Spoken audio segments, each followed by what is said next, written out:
Recorded Books presents an unabridged recording of The War of Art, Winning the Inner Creative Battle, by Steven Pressfield, narrated by George Guidall.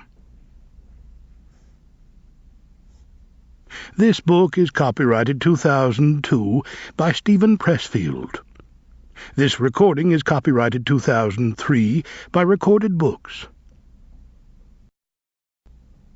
This book opens with the following foreword by Robert McKee.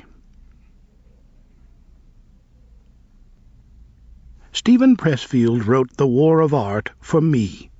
He undoubtedly wrote it for you, too, but I know he did it expressly for me, because I hold Olympic records for procrastination.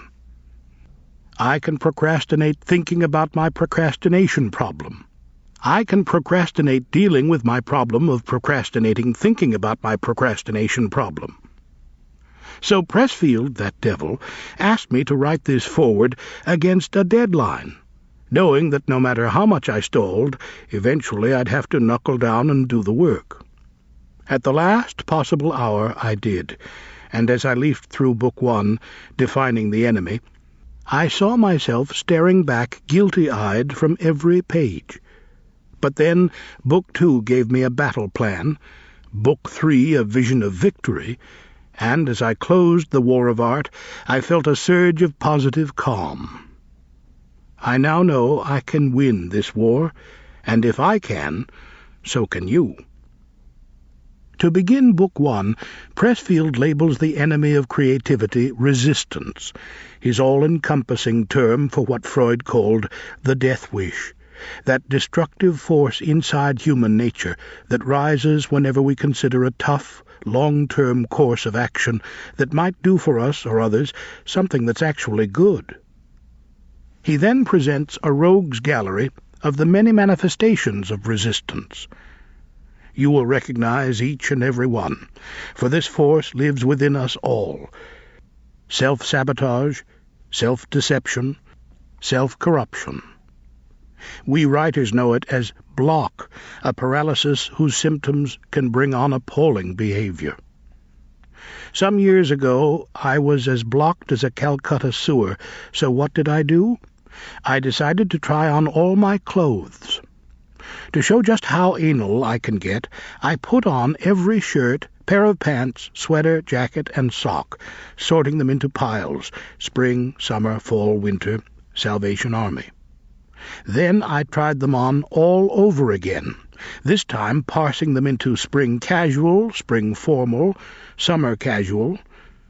2 days of this, and I thought I was going mad. Want to know how to cure writer's block? It's not a trip to your psychiatrist, for as Pressfield wisely points out, seeking support is resistance at its most seductive. No, the cure is found in Book 2, Turning Pro. Steven Pressfield is the very definition of a pro. I know this because I can't count the times I called the author of The Legend of Bagger Vance to invite him for a round of golf, and although tempted, he declined. Why? Because he was working. And as any writer who has ever taken a backswing knows, golf is a beautifully virulent form of procrastination. In other words, resistance. Steve packs a discipline forged of Bethlehem steel.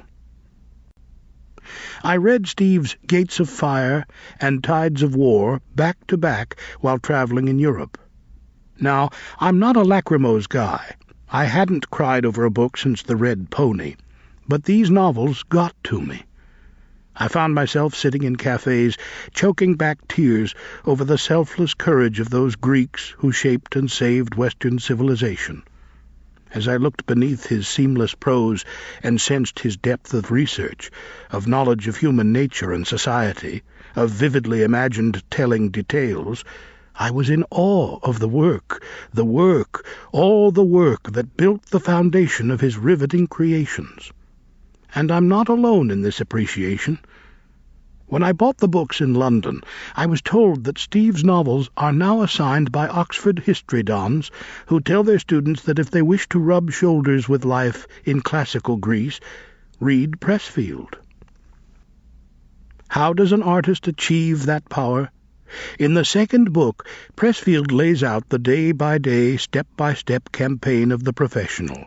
Preparation, order, patience, endurance, acting in the face of fear and failure.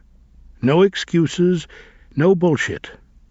And best of all, Steve's brilliant insight that first, last, and always, the professional focuses on mastery of the craft.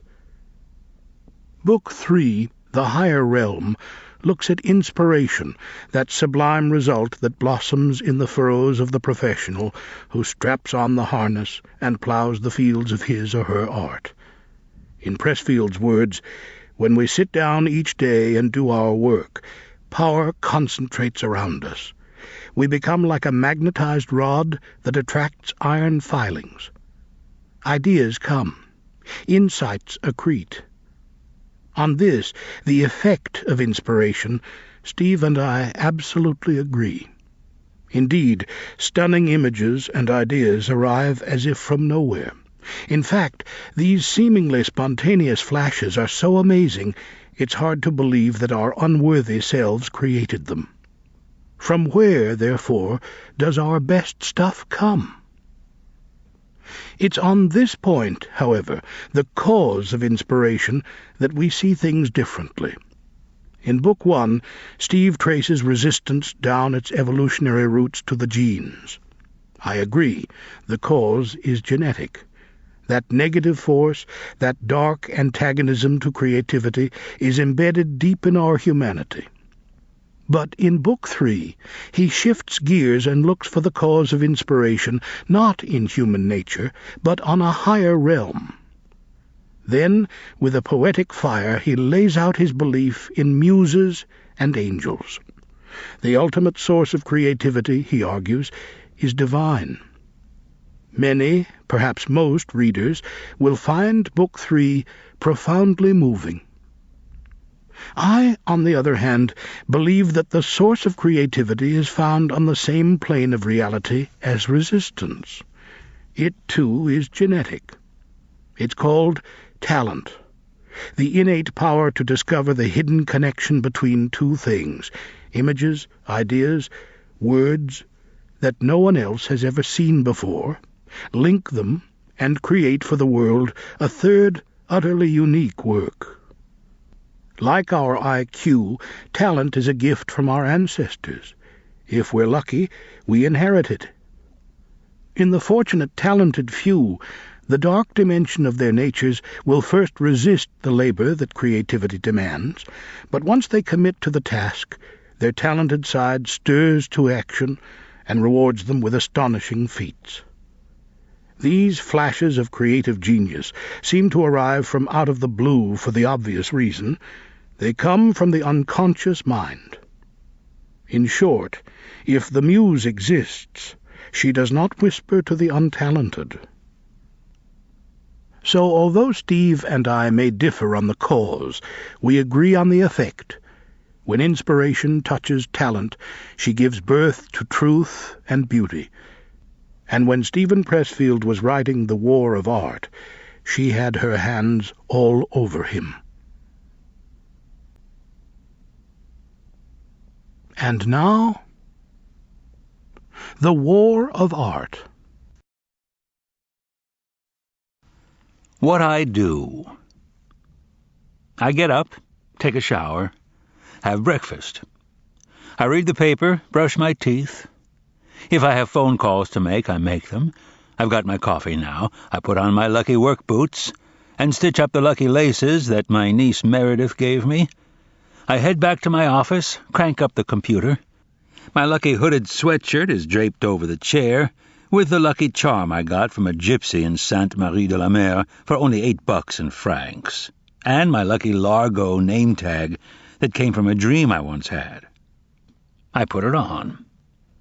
On my thesaurus is my lucky cannon that my friend Bob Versandi gave me from Morro Castle, Cuba. I point it toward my chair so it can fire inspiration into me. I say my prayer, which is the invocation of the Muse from Homer's Odyssey, translation by T.E. Lawrence, Lawrence of Arabia, which my dear mate Paul Rink gave me and which sits near my shelf with the cufflinks that belonged to my father and my lucky acorn from the battlefield at Thermopylae. It's about 10:30 now. I sit down and plunge in. When I start making typos, I know I'm getting tired. That's 4 hours or so. I've hit the point of diminishing returns. I wrap for the day, copy whatever I've done to disk, and stash the disk in the glove compartment of my truck in case there's a fire and I have to run for it. I power down. It's 3:30. The office is closed. How many pages have I produced? I don't care. Are they any good? I don't even think about it. All that matters is I've put in my time and hit it with all I've got. All that counts is that for this day, for this session, I have overcome resistance. What I know. There's a secret that real writers know that wannabe writers don't. And the secret is this. It's not the writing part that's hard. What's hard is sitting down to write.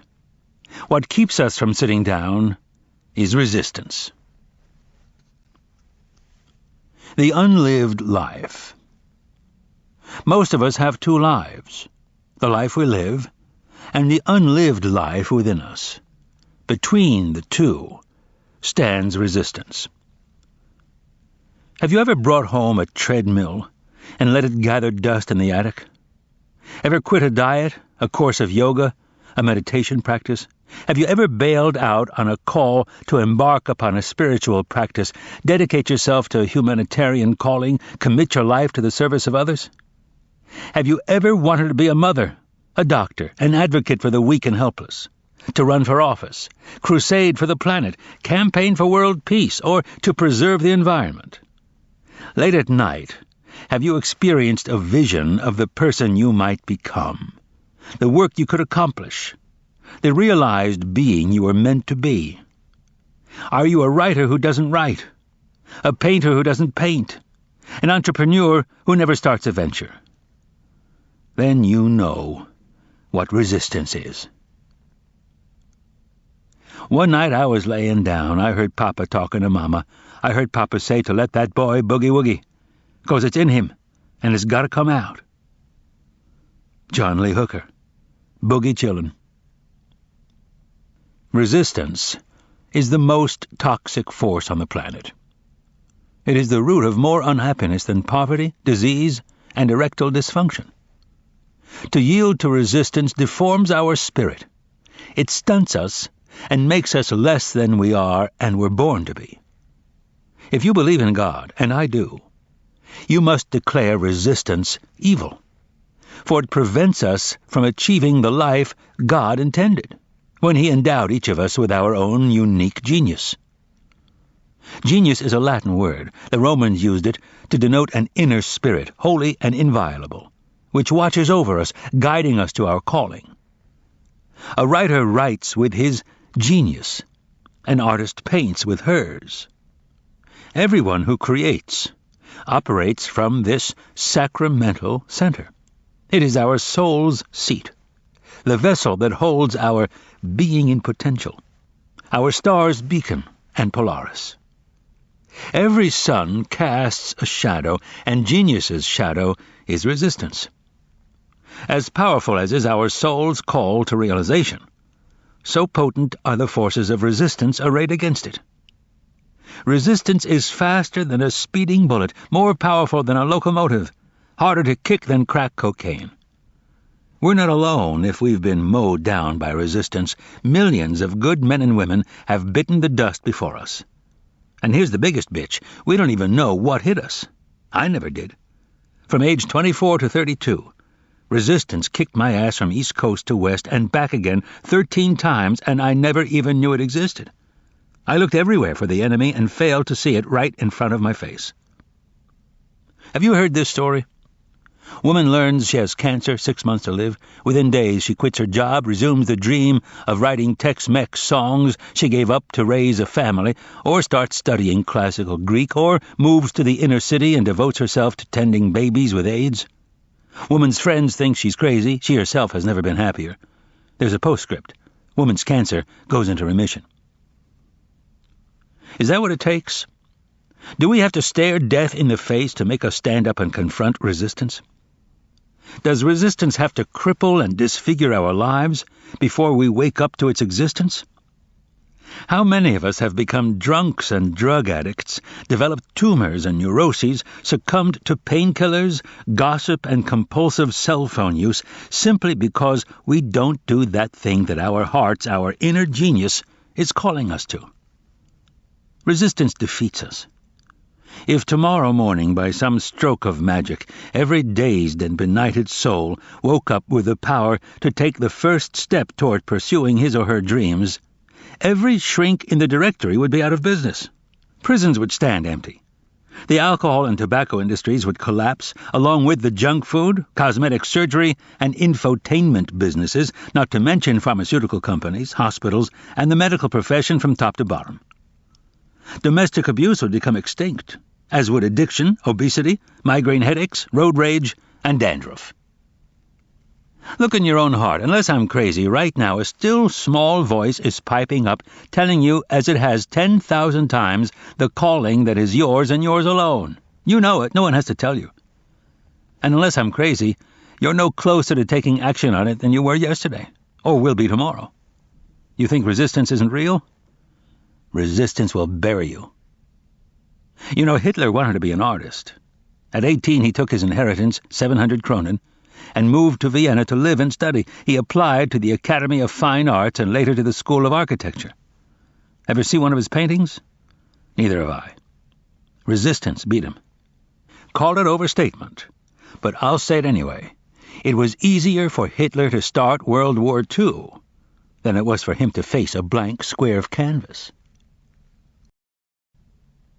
Book 1. Resistance. Defining the enemy. The enemy is a very good teacher. The Dalai Lama. Resistance's greatest hits. The following is a list, in no particular order, of those activities that most commonly elicit resistance. 1. The pursuit of any calling in writing, painting, music, film, dance, or any creative art, however marginal or unconventional. 2. The launching of any entrepreneurial venture or enterprise for profit or otherwise. 3. Any diet or health regimen. 4. Any program of spiritual advancement. 5. Any activity whose aim is tighter abdominals. 6. Any course or program designed to overcome an unwholesome habit or addiction. 7. Education of every kind. 8. Any act of political, moral, or ethical courage, including the decision to change for the better some unworthy pattern of thought or conduct in ourselves. 9. The undertaking of any enterprise or endeavor whose aim is to help others. 10. Any act that entails commitment of the heart. The decision to get married, to have a child, to weather a rocky patch in a relationship. 11. The taking of any principled stand in the face of adversity. In other words, any act that rejects immediate gratification in favor of long-term growth, health, or integrity, or, expressed another way, any act that derives from our higher nature instead of our lower. Any of these will elicit resistance. Now, what are the characteristics of resistance? Resistance is invisible. Resistance cannot be seen, touched, heard, or smelled, but it can be felt. We experience it as an energy field radiating from a work in potential. It's a repelling force. It's negative. Its aim is to shove us away, distract us, prevent us from doing our work.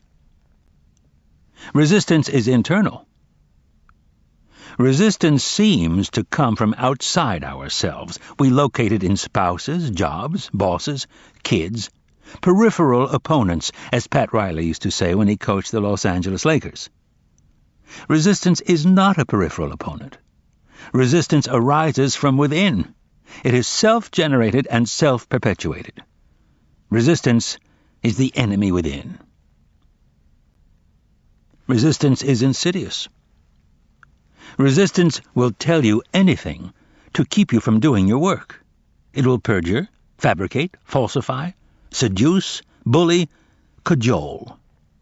Resistance is protean. It will assume any form if that's what it takes to deceive you. It will reason with you like a lawyer or jam a 9mm in your face like a stick-up man. Resistance has no conscience. It will pledge anything to get a deal, then double-cross you as soon as your back is turned. If you take resistance at its word, you deserve everything you get. Resistance is always lying and always full of shit. Resistance is implacable. Resistance is like the alien, or the Terminator, or the shark in Jaws. It cannot be reasoned with. It understands nothing but power. It is an engine of destruction programmed from the factory with one object only, to prevent us from doing our work. Resistance is implacable, intractable, indefatigable. Reduce it to a single cell, and that cell will continue to attack. This is resistance's nature. It's all it knows. Resistance is impersonal. Resistance is not out to get you personally. It doesn't know who you are and doesn't care. Resistance is a force of nature. It acts objectively.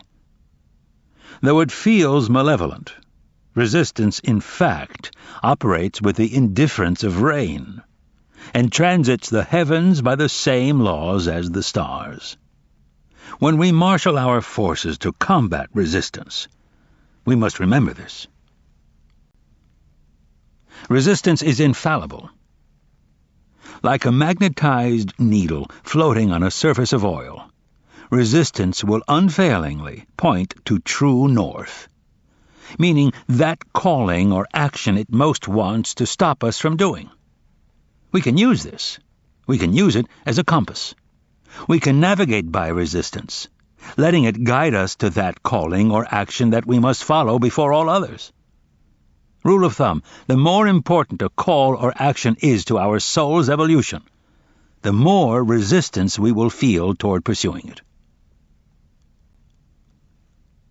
Resistance is universal. We're wrong if we think we're the only ones struggling with resistance. Everyone who has a body experiences resistance. Resistance never sleeps. Henry Fonda was still throwing up before each stage performance, even when he was 75. In other words, fear doesn't go away. The warrior and the artist live by the same code of necessity which dictates that the battle must be fought anew every day. Resistance plays for keeps. Resistance's goal is not to wound or disable. Resistance aims to kill. Its target is the epicenter of our being, our genius, our soul, the unique and priceless gift we were put on earth to give and that no one else has but us. Resistance means business. When we fight it, we're in a war to the death. Resistance is fueled by fear. Resistance has no strength of its own. Every ounce of juice it possesses comes from us. We feed it with power by our fear of it. Master that fear, and we conquer resistance. Resistance only opposes in one direction. Resistance obstructs movement only from a lower sphere to a higher. It kicks in when we seek to pursue a calling in the arts, launch an innovative enterprise, or evolve to a higher station morally, ethically, or spiritually. So, if you're in Calcutta, working with the Mother Teresa Foundation, and you're thinking of bolting to launch a career in telemarketing, relax. Resistance will give you a free pass. Resistance is most powerful at the finish line.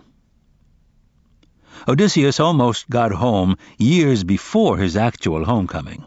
Ithaca was in sight, close enough that the sailors could see the smoke of their families' fires on shore. Odysseus was so certain he was safe, he actually lay down for a snooze. It was then that his men, believing there was gold in an ox-hide sack among their commander's possessions, snatched this prize and cut it open.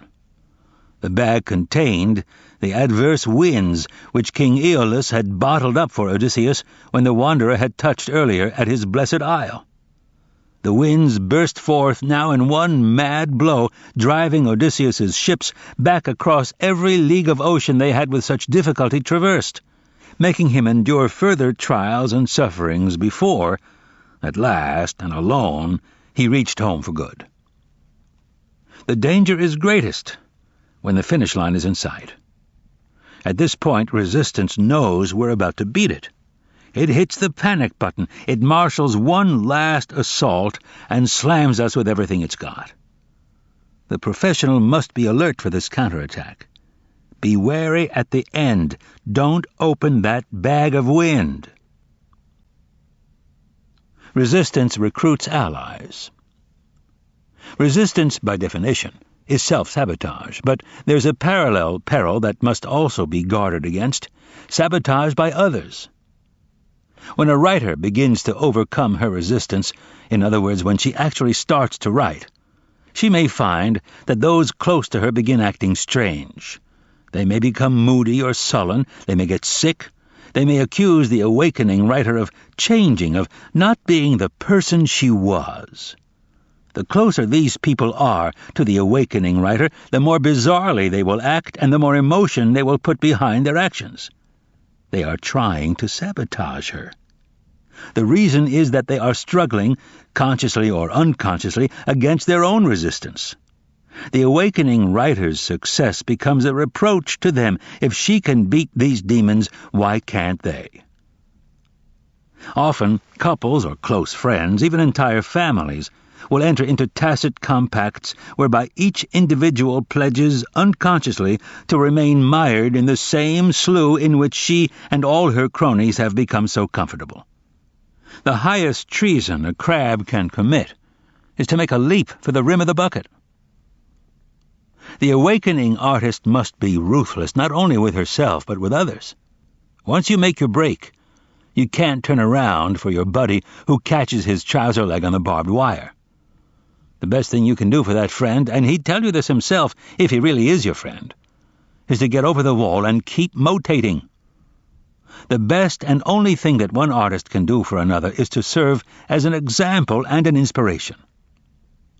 Now, let's consider the next aspect of resistance: symptoms. Resistance and procrastination. Procrastination is the most common manifestation of resistance because it's the easiest to rationalize. We don't tell ourselves, "I'm never going to write my symphony." Instead, we say, "I'm going to write my symphony. I'm just going to start tomorrow." Resistance and Procrastination, Part 2.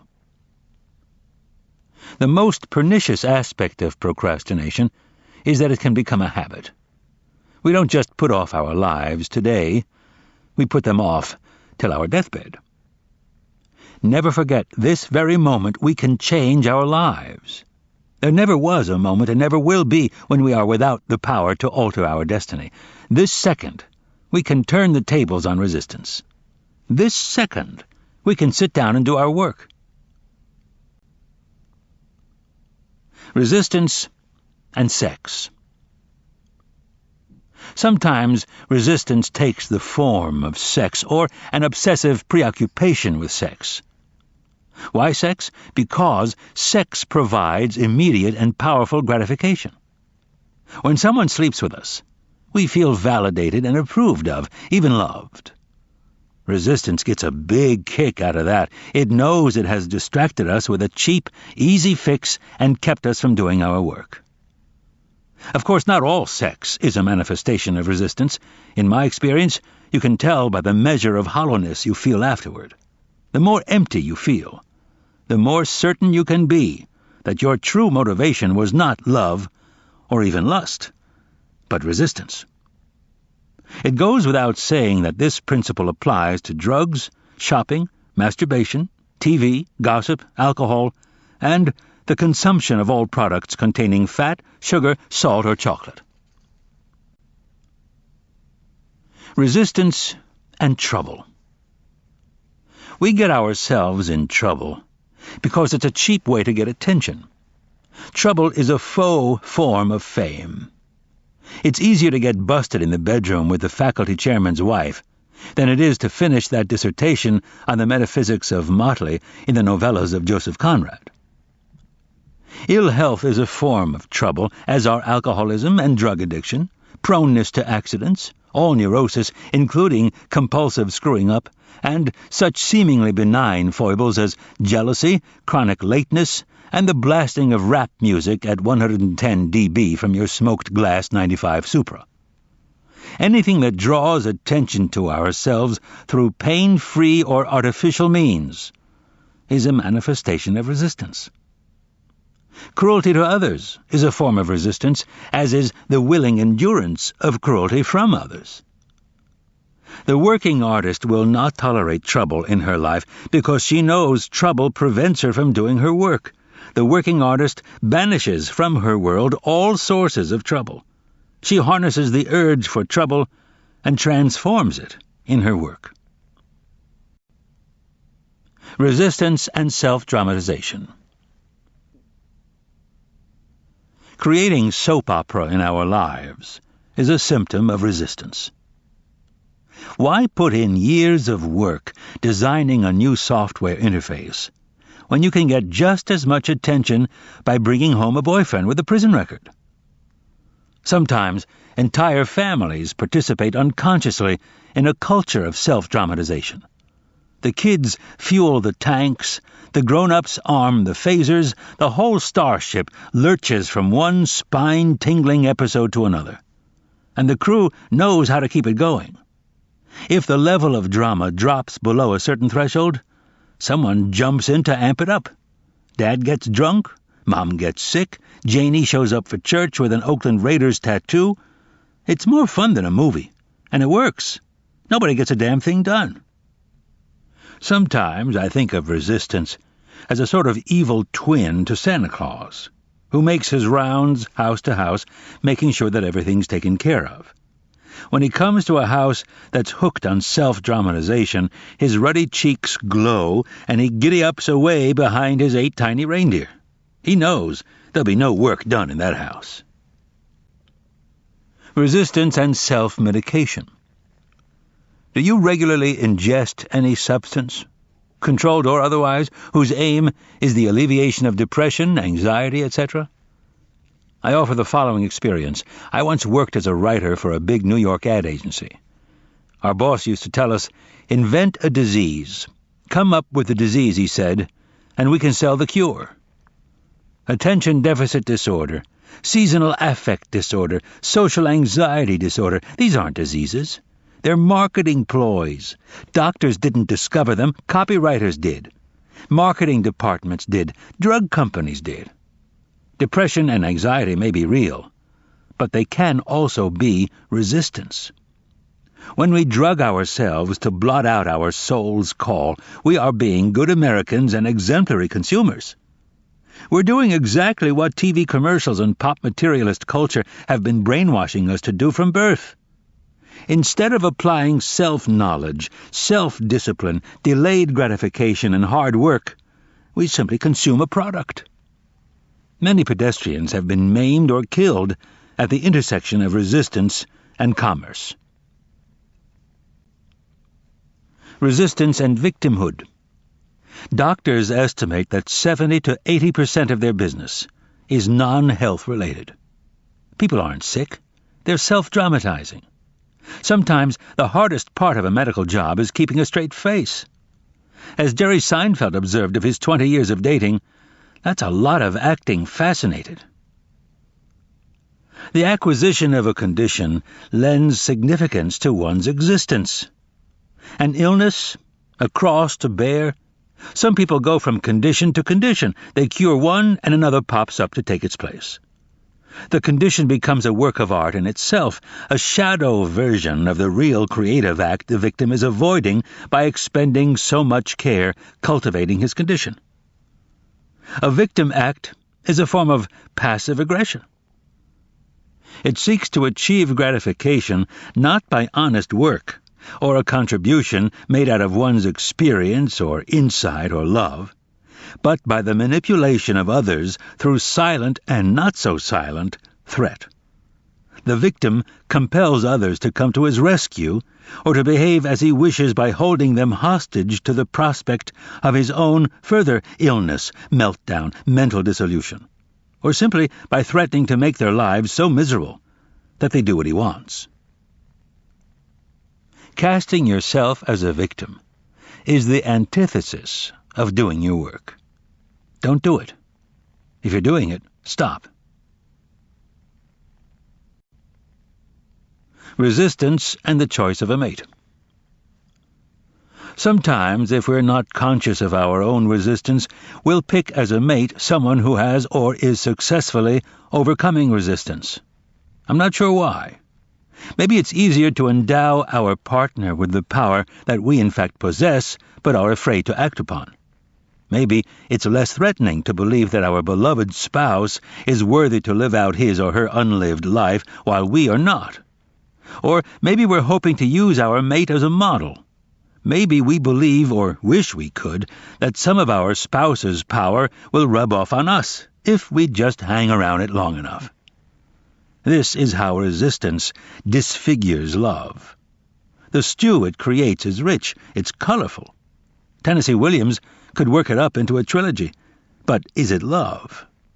If we're the supporting partner, shouldn't we face our own failure to pursue our unlived life, rather than hitchhike on our spouse's coattails? And if we're the supported partner, shouldn't we step out from the glow of our loved one's adoration, and instead encourage him to let his own light shine? Resistance and this book. When I began this book, resistance almost beat me.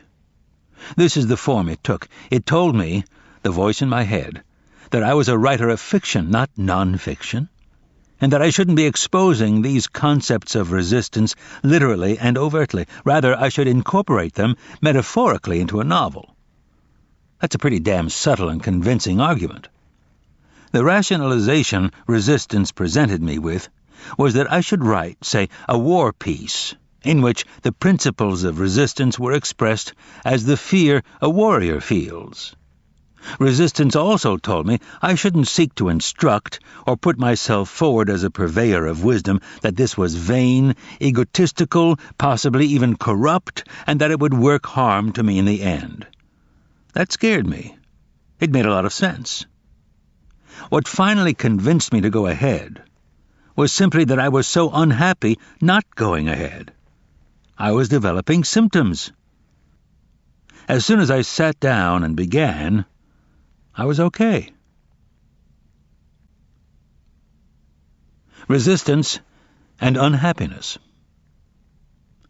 What does resistance feel like? First, unhappiness. We feel like hell. A low-grade misery pervades everything. We're bored, we're restless, we can't get no satisfaction. There's guilt, but we can't put our finger on the source. We want to go back to bed. We want to get up and party. We feel unloved and unlovable. We're disgusted. We hate our lives. We hate ourselves. Unalleviated, resistance mounts to a pitch that becomes unendurable. At this point, vices kick in. Dope, adultery, web surfing. Beyond that, resistance becomes clinical. Depression, aggression, dysfunction. Then actual crime and physical self-destruction. Sounds like life, I know. It isn't. It's resistance. What makes it tricky is that we live in a consumer culture that's acutely aware of this unhappiness and has massed all its profit-seeking artillery to exploit it, by selling us a product, a drug, a distraction. John Lennon once wrote, "Well, you think you're so clever and classless and free, but you're all fucking peasants, as far as I can see." As artists and professionals, it is our obligation to enact our own internal revolution, a private insurrection inside our own skulls. In this uprising, we free ourselves from the tyranny of consumer culture. We overthrow the programming of advertising, movies, video games, magazines, TV, and MTV by which we have been hypnotized from the cradle. We unplug ourselves from the grid by recognizing that we will never cure our restlessness by contributing our disposable income to the bottom line of Bullshit Incorporated, but only by doing our work. Resistance and fundamentalism. The artist and the fundamentalist both confront the same issue, the mystery of their existence as individuals. Each asks the same questions. Who am I? Why am I here? What is the meaning of my life? At more primitive stages of evolution, humanity didn't have to deal with such questions. In the states of savagery, of barbarism, in nomadic culture, medieval society, in the tribe and the clan, one's position was fixed by the commandments of the community. It was only with the advent of modernity, starting with the ancient Greeks, with the birth of freedom and of the individual, that such matters ascended to the fore. These are not easy questions. Who am I? Why am I here? They're not easy because the human being isn't wired to function as an individual. We're wired tribally, to act as part of a group. Our psyches are programmed by millions of years of hunter-gatherer evolution. We know what the clan is. We know how to fit into the band and the tribe. What we don't know is how to be alone. We don't know how to be free individuals. The artist and the fundamentalist arise from societies at differing stages of development. The artist is the advanced model. His culture possesses affluence, stability, enough excess of resource to permit the luxury of self-examination. The artist is grounded in freedom. He is not afraid of it. He is lucky. He was born in the right place. He has a core of self-confidence, of hope for the future. He believes in progress and evolution. His faith is that humankind is advancing, however haltingly and imperfectly, toward a better world. The fundamentalist entertains no such notion. In his view, humanity has fallen from a higher state. The truth is not out there awaiting revelation. It has already been revealed. The Word of God has been spoken and recorded by His prophet, be he Jesus, Muhammad, or Karl Marx. Fundamentalism is the philosophy of the powerless, the conquered, the displaced, and the dispossessed. Its spawning ground is the wreckage of political and military defeat. As Hebrew fundamentalism arose during the Babylonian captivity, as white Christian fundamentalism appeared in the American South during Reconstruction, as the notion of the master race evolved in Germany following World War I. In such desperate times, the vanquished race would perish without a doctrine that restored hope and pride. Islamic fundamentalism ascends from the same landscape of despair and possesses the same tremendous and potent appeal. What exactly is this despair? It is the despair of freedom. The dislocation and emasculation experienced by the individual cut free from the familiar and comforting structures of the tribe and the clan, the village and the family. It is the state of modern life. The fundamentalist, or more accurately, the beleaguered individual who comes to embrace fundamentalism, cannot stand freedom. He cannot find his way into the future, so he retreats to the past. He returns in imagination to the glory days of his race and seeks to reconstitute both them and himself in their purer, more virtuous light. He gets back to basics, to fundamentals. Fundamentalism and art are mutually exclusive. There is no such thing as fundamentalist art. This does not mean that the fundamentalist is not creative. Rather, his creativity is inverted. He creates destruction. Even the structures he builds, his schools and networks of organization, are dedicated to annihilation of his enemies and of himself. But the fundamentalist reserves his greatest creativity for the fashioning of Satan, the image of his foe, in opposition to which he defines and gives meaning to his own life. Like the artist, the fundamentalist experiences resistance. He experiences it as temptation to sin. Resistance to the fundamentalist is the call of the evil one, seeking to seduce him from his virtue. The fundamentalist is consumed with Satan, whom he loves as he loves death. Is it coincidence that the suicide bombers of the World Trade Center frequented strip clubs during their training? Or that they conceived of their reward as a squadron of virgin brides and the license to ravish them in the fleshpots of heaven? The fundamentalist hates and fears women because he sees them as vessels of Satan, temptresses like Delilah who seduced Samson from his power. To combat the call of sin, that is, resistance, the fundamentalist plunges either into action or into the study of sacred texts. He loses himself in these, much as the artist does in the process of creation. The difference is that while the one looks forward, hoping to create a better world, the other looks backward, seeking to return to a purer world from which he and all have fallen. The humanist believes that humankind, as individuals, is called upon to co-create the world with God. This is why he values human life so highly. In his view, things do progress, life does evolve. Each individual has value, at least potentially, in advancing this cause. The fundamentalist cannot conceive of this. In his society, dissent is not just crime, but apostasy. It is heresy, transgression against God himself. When fundamentalism wins, the world enters a dark age. Yet still I can't condemn one who is drawn to this philosophy. I consider my own inner journey, the advantages I've had of education, affluence, family support, health, and the blind good luck to be born American. And still I have learned to exist as an autonomous individual, if indeed I have, only by a whisker, and at a cost I would hate to have to reckon up. It may be that the human race is not ready for freedom. The air of liberty may be too rarefied for us to breathe. Certainly I wouldn't be writing this book on this subject if living with freedom were easy.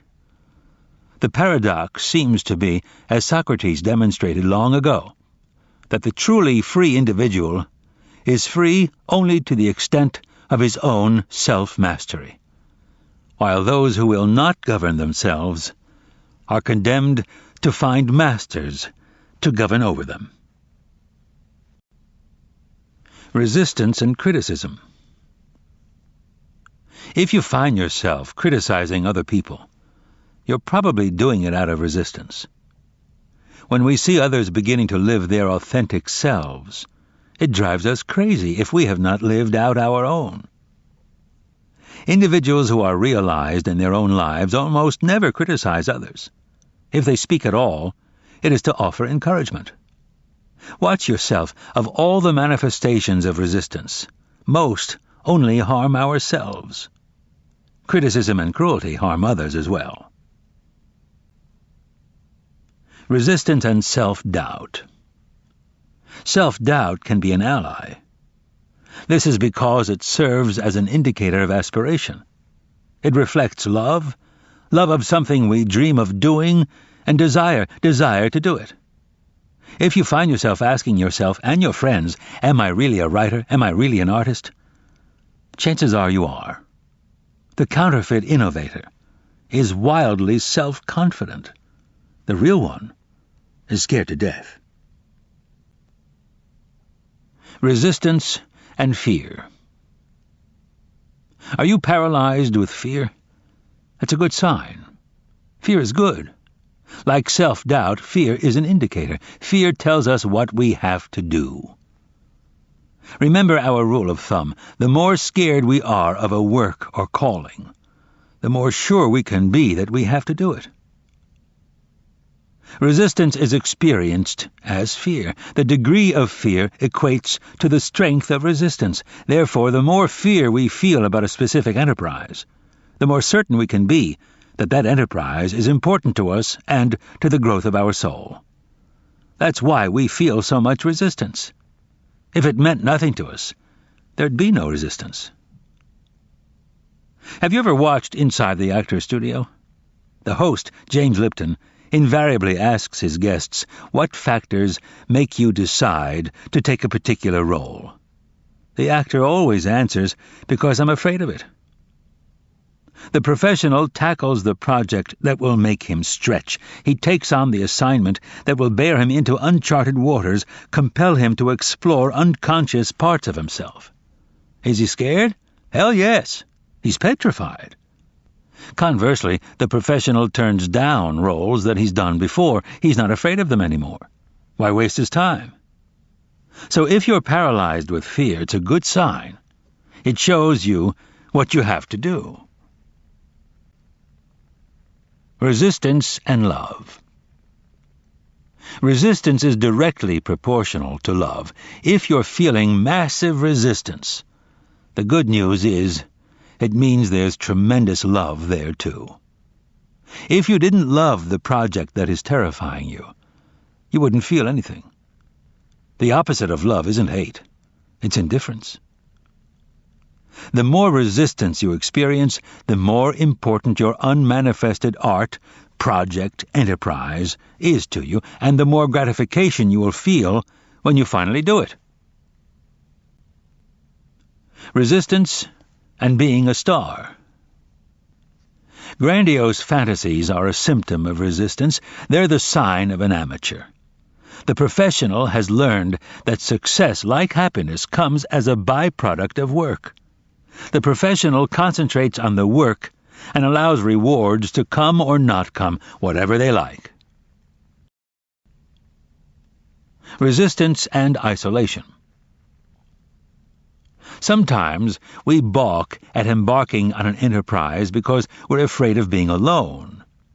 We feel comfortable with the tribe around us. It makes us nervous going off into the woods on our own. Here's the trick. We're never alone. As soon as we step outside the campfire glow, our muse lights on our shoulder like a butterfly. The act of courage calls forth infallibly that deeper part of ourselves that supports and sustains us. Have you seen interviews with the young John Lennon or Bob Dylan, when the reporter tries to ask about their personal selves? The boys deflect these queries with withering sarcasm. Why? Because Lennon and Dylan know that the part of them that writes the songs is not them, not the personal self that is of such surpassing fascination to their boneheaded interrogators. Lennon and Dylan also know that the part of themselves that does the writing is too sacred, too precious, too fragile to be redacted into sound bites for the titillation of would-be idolaters, who are themselves caught up in their own resistance. So they put them on and blow them off. It is a commonplace among artists and children at play that they're not aware of time or solitude while they're chasing their vision. The hours fly. The sculptress and the tree-climbing tyke both look up blinking when Mom calls, "Supper time." Resistance and Isolation, Part 2. Friends sometimes ask, "Don't you get lonely sitting by yourself all day?" At first it seemed odd to hear myself answer, "No." Then I realized that I was not alone. I was in the book. I was with the characters. I was with myself. Not only do I not feel alone with my characters, they are more vivid and interesting to me than the people in my real life. If you think about it, the case can't be otherwise. In order for a book or any project or enterprise to hold our attention for the length of time it takes to unfold itself, it has to plug into some internal perplexity or passion that is of paramount importance to us. That problem becomes the theme of our work, even if we can't at the start understand or articulate it. As the characters arise, each embodies infallibly an aspect of that dilemma, that perplexity. These characters might not be interesting to anyone else, but they're absolutely fascinating to us. They are us. Meaner, smarter, sexier versions of ourselves. It's fun to be with them, because they're wrestling with the same issue that has its hooks into us. They're our soulmates, our lovers, our best friends, even the villains, especially the villains. Even in a book like this, which has no characters, I don't feel alone because I'm imagining the reader, whom I conjure as an aspiring artist, much like my own younger, less grizzled self, to whom I hope to impart a little starch and inspiration, and prime a little with some hard knocks, wisdom, and a few tricks of the trade. Resistance and healing. Have you ever spent time in Santa Fe?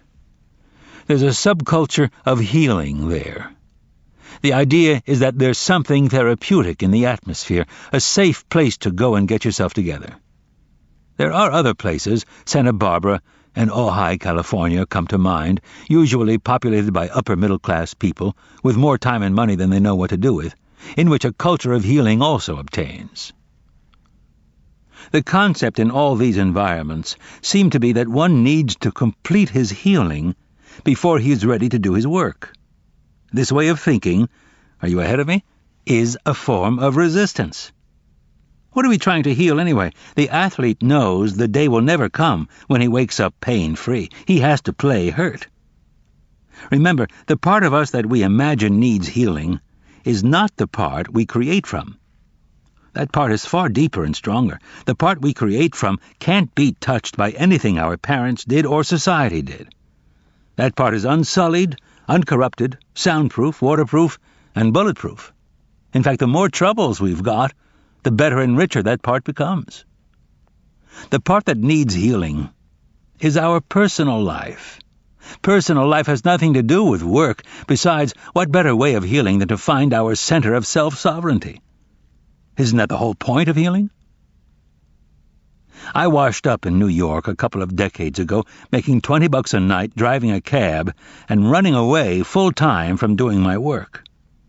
One night, alone in my $110 a month sublet, I hit bottom in terms of having diverted myself into so many phony channels so many times that I couldn't rationalize it for one more evening. I dragged out my ancient Smith Corona, dreading the experience as pointless, fruitless, meaningless, not to say the most painful exercise I could think of. For 2 hours I made myself sit there, torturing out some trash that I chucked immediately into the shit can. That was enough. I put the machine away. I went back to the kitchen. In the sink sat 10 days of dishes. For some reason, I had enough excess energy that I decided to wash them. The warm water felt pretty good. The soap and sponge were doing their thing. A pile of clean plates began rising in the drying rack.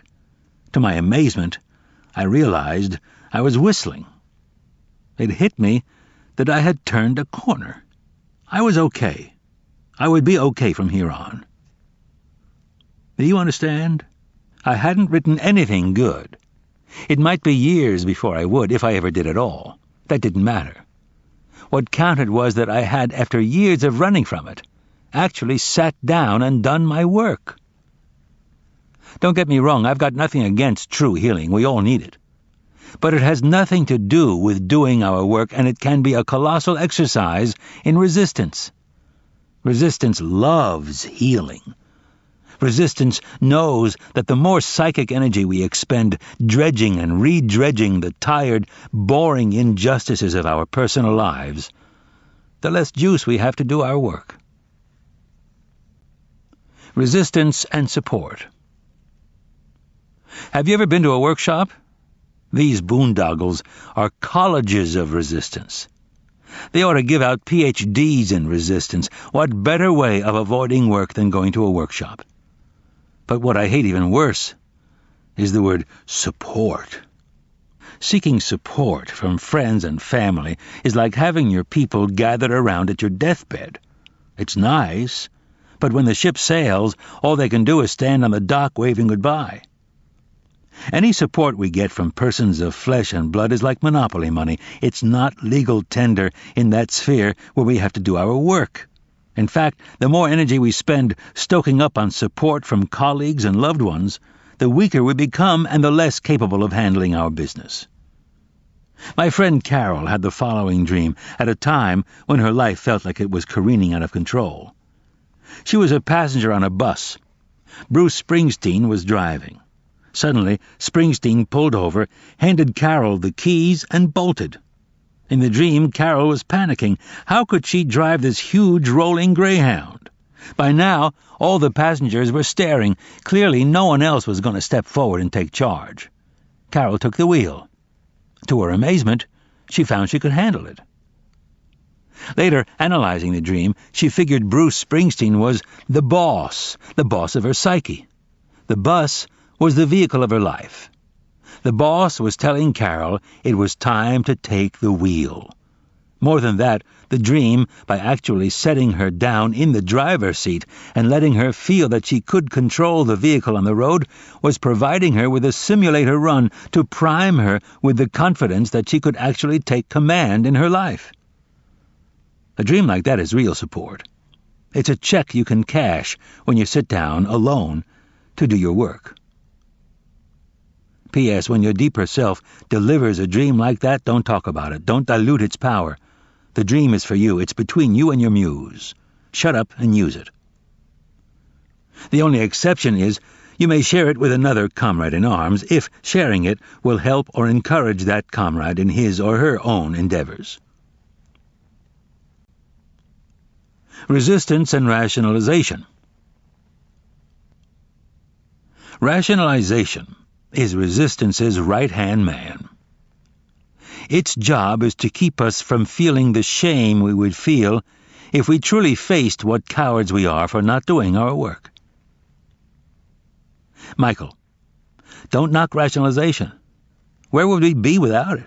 I don't know anyone who can get through the day without 2 or 3 juicy rationalizations. They're more important than sex. Sam, come on. Nothing's more important than sex.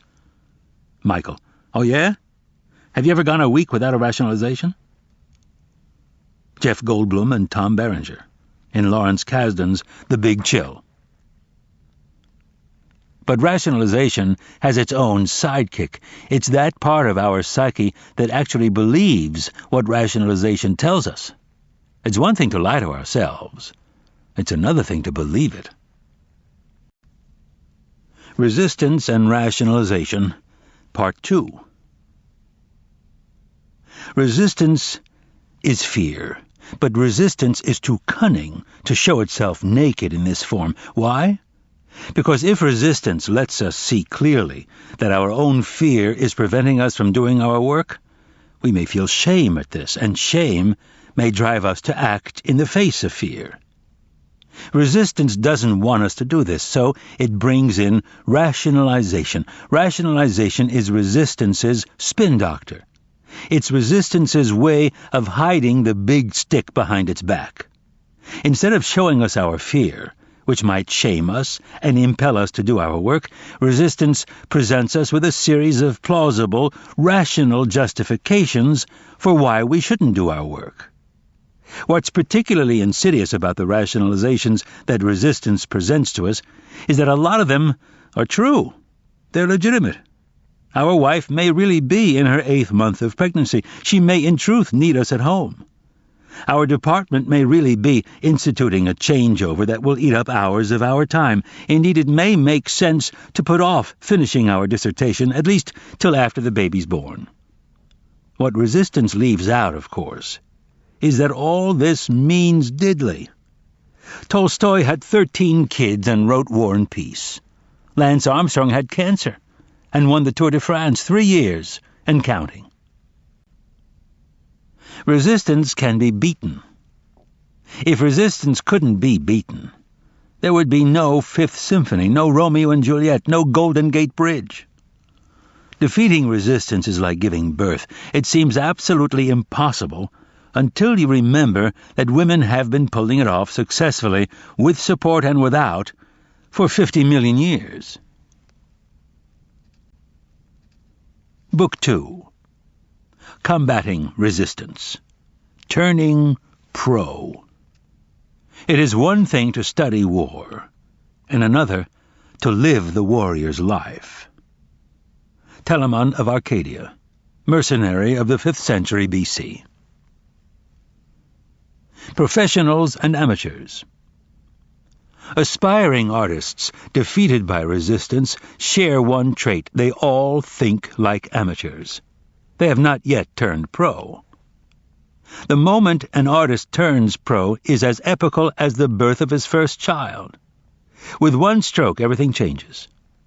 I can state absolutely that the term of my life can be divided into 2 parts, before turning pro and after. To be clear, when I say professional, I don't mean doctors and lawyers, those of the professions. I mean the professional as an ideal. The professional in contrast to the amateur. Consider the differences. The amateur plays for fun. The professional plays for keeps. To the amateur, the game is his avocation. To the pro, it's his vocation. The amateur plays part-time, the professional full-time. The amateur is a weekend warrior. The professional is there 7 days a week. The word amateur comes from the Latin root meaning to love. The conventional interpretation is that the amateur pursues his calling out of love, while the pro does it for money. Not the way I see it. In my view, the amateur does not love the game enough. If he did, he would not pursue it as a sideline distinct from his real vocation. The professional loves it so much, he dedicates his life to it. He commits full-time. That's what I mean when I say turning pro. Resistance hates it when we turn pro. A professional. Someone once asked Somerset Maugham if he wrote on a schedule or only when struck by inspiration. "I write only when inspiration strikes," he replied. "Fortunately, it strikes every morning at 9 o'clock sharp." That's a pro. In terms of resistance, Maugham was saying, "I despise resistance. I will not let it faze me. I will sit down and do my work." Maugham reckoned another, deeper truth, that by performing the mundane physical act of sitting down and starting to work, he set in motion a mysterious but infallible sequence of events that would produce inspiration as surely as if the goddess had synchronized her watch with his. He knew if he built it, she would come. What a writer's day feels like. I wake up with a gnawing sensation of dissatisfaction. Already I feel fear. Already the loved ones around me are starting to fade. I interact, I'm present, but I'm not. I'm not thinking about the work. I've already consigned that to the muse. What I am aware of is resistance. I feel it in my guts. I afford it the utmost respect because I know it can defeat me on any given day as easily as the need for a drink can overcome an alcoholic. I go through the chores, the correspondence, the obligations of daily life. Again, I'm there, but not really. The clock is running in my head. I know I can indulge in daily crap for a little while, but I must cut it off when the bell rings. I'm keenly aware of the principle of priority, which states, A, you must know the difference between what is urgent and what is important, and B, you must do what's important first. What's important is the work. That's the game I have to suit up for. That's the field on which I have to leave everything I've got. Do I really believe that my work is crucial to the planet's survival? Of course not. But it's as important to me as catching that mouse is to the hawk circling outside my window. He's hungry. He needs a kill. So do I. I'm done with my chores now. It's time. I say my prayer and head out on the hunt. The sun isn't up yet. It's cold. The fields are sopping. Brambles scratch my ankles. Branches snap back in my face. The hill is a son of a bitch, but what can you do? Set one foot in front of another and keep climbing. An hour passes. I'm warmer now. The pace has got my blood going. The years have taught me one skill, how to be miserable. I know how to shut up and keep humping. This is a great asset because it's human, the proper role for a mortal. It does not offend the gods, but elicits their intercession. My bitching self is receding now. The instincts are taking over. Another hour passes. I turn the corner of a thicket, and there he is, the nice, fat hare I knew would show up if I just kept plugging. Home from the hill, I thank the immortals and offer up their portion of the kill. They brought it to me. They deserve their share. I am grateful. I joke with my kids beside the fire. They're happy. The old man has brought home the bacon. The old lady's happy. She's cooking it up. I'm happy. I've earned my keep on the planet, at least for this day. Resistance is not a factor now. I don't think of the hunt, and I don't think of the office. The tension drains from my neck and back. What I feel and say and do this night will not be coming from any disowned or unresolved part of me, any part corrupted by resistance. I go to sleep content, but my final thought is of resistance. I will wake up with it tomorrow. Already, I'm steeling myself. How to be miserable. In my younger days, dodging the draft, I somehow wound up in the Marine Corps. There's a myth that Marine training turns baby-faced recruits into bloodthirsty killers. Trust me, the Marine Corps is not that efficient. What it does teach, however, is a lot more useful. The Marine Corps teaches you how to be miserable. This is invaluable for an artist. Marines love to be miserable. Marines derive a perverse satisfaction in having colder chow, crappier equipment, and higher casualty rates than any outfit of dog faces, swab jockeys, or fly boys, all of whom they despise. Why? Because these candy asses don't know how to be miserable. The artist committing himself to his calling has volunteered for hell, whether he knows it or not. He will be dining for the duration on a diet of isolation, rejection, self-doubt, despair, ridicule, contempt, and humiliation. The artist must be like that Marine. He has to know how to be miserable. He has to love being miserable. He has to take pride in being more miserable than any soldier or swabby or jet jockey. Because this is war, baby. And war is hell. We're all pros already. All of us are pros in one area, our jobs. We get a paycheck. We work for money. We are professionals. Now, are there principles we can take from what we're already successfully doing in our workaday life and apply to our artistic aspirations? What exactly are the qualities that define us as professionals? 1, we show up every day. We might do it only because we have to keep from getting fired, but we do it. We show up every day. 2, we show up no matter what. In sickness and in health, come hell or high water, we stagger into the factory. We might do it only so as not to let down our co-workers, or for other, less noble reasons, but we do it. We show up no matter what. We stay on the job all day. Our minds may wander, but our bodies remain at the wheel. We pick up the phone when it rings. We assist the customer when he seeks our help. We don't go home till the whistle blows.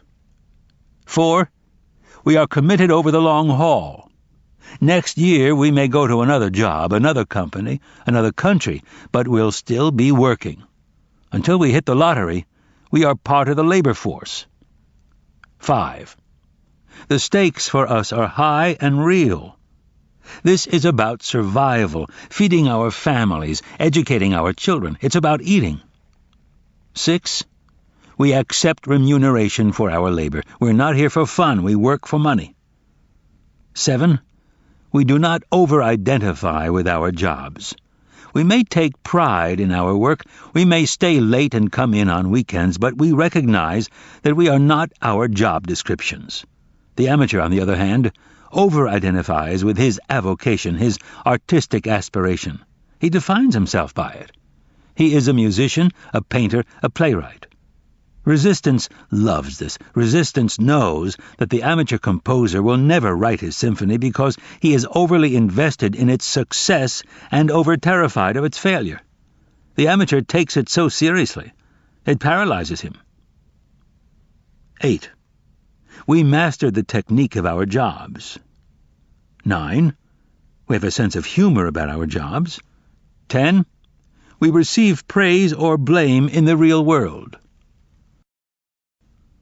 Now consider the amateur, the aspiring painter, the wannabe playwright. How does he pursue his calling? 1. He doesn't show up every day. 2. He doesn't show up no matter what. 3. He doesn't stay on the job all day. He is not committed over the long haul. The stakes for him are illusory and fake. He does not get money, and he over-identifies with his art. He does not have a sense of humor about failure. You don't hear him bitching, "This fucking trilogy is killing me." Instead, he doesn't write his trilogy at all. The amateur has not mastered the technique of his art, nor does he expose himself to judgment in the real world. If we show our poem to our friend, and our friend says, "It's wonderful, I love it," that's not real-world feedback, that's our friend being nice to us. Nothing is as empowering as real-world validation, even if it's for failure. The first professional writing job I ever had, after 17 years of trying, was on a movie called King Kong Lives. I and my partner at the time, Ron Shusett, a brilliant writer and producer who also did Alien and Total Recall, hammered out the screenplay for Dino De Laurentiis. We loved it. We were sure we had a hit. Even after we'd seen the finished film, we were certain it was a blockbuster. We invited everyone we knew to the premiere, even rented out the joint next door for a post-triumph blowout. "Get there early," we warned our friends. "The place will be mobbed." Nobody showed. There was only one guy in line beside our guests, and he was muttering something about spare change. In the theater, our friends endured the movie in mute stupefaction. When the lights came up, they fled like cockroaches into the night. Next day came the review in Variety. "Ronald Shusett and Stephen Pressfield. We hope these are not their real names for their parents' sake." When the first week's grosses came in, the flick barely registered. Still, I clung to hope. Maybe it's only tanking in urban areas. Maybe it's playing better in the burbs. I motored to an edge city multiplex. A youth manned the popcorn booth. "How's King Kong Lives?" I asked. He flashed thumbs down. "Miss it, man, it sucks." I was crushed. Here I was, 42 years old, divorced, childless, having given up all normal human pursuits to chase the dream of being a writer. Now I've finally got my name on a big-time Hollywood production starring Linda Hamilton, and what happens? I'm a loser, a phony. My life is worthless, and so am I. My friend Tony Keppelman snapped me out of it by asking if I was going to quit. Hell no. Then be happy. You're where you wanted to be, aren't you? So you're taking a few blows. That's the price for being in the arena and not on the sidelines. Stop complaining and be grateful. That was when I realized I had become a pro. I had not yet had a success, but I had had a real failure.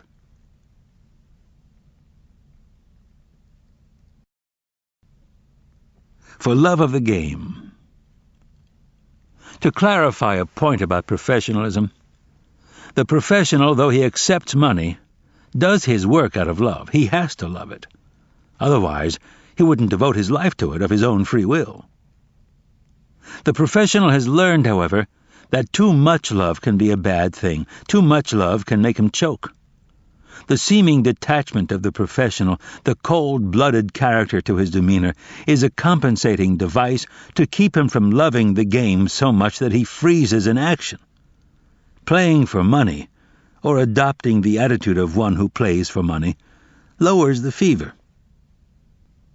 Remember what we said about fear, love, and resistance. The more you love your art, calling, enterprise, the more important its accomplishment is to the evolution of your soul, the more you will fear it and the more resistance you will experience facing it. The payoff of playing the game for money is not the money, which you may never see anyway, even after you turn pro. The payoff is that playing the game for money produces the proper professional attitude. It inculcates the lunch pail mentality, the hardcore, hard head, hard hat state of mind that shows up for work despite rain or snow or dark of night and slugs it out day after day. The writer is an infantryman. He knows that progress is measured in yards of dirt extracted from the enemy 1 day, 1 hour, 1 minute at a time, and paid for in blood. The artist wears combat boots. He looks in the mirror and sees G.I. Joe. Remember, the muse favors working stiffs. She hates prima donnas. To the gods, the supreme sin is not rape or murder, but pride. To think of yourself as a mercenary, a gun for hire, implants the proper humility. It purges pride and preciousness.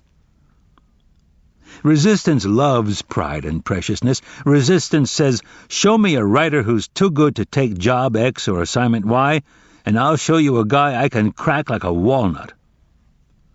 Technically, the professional takes money. Technically, the pro plays for pay. But in the end, he does it for love.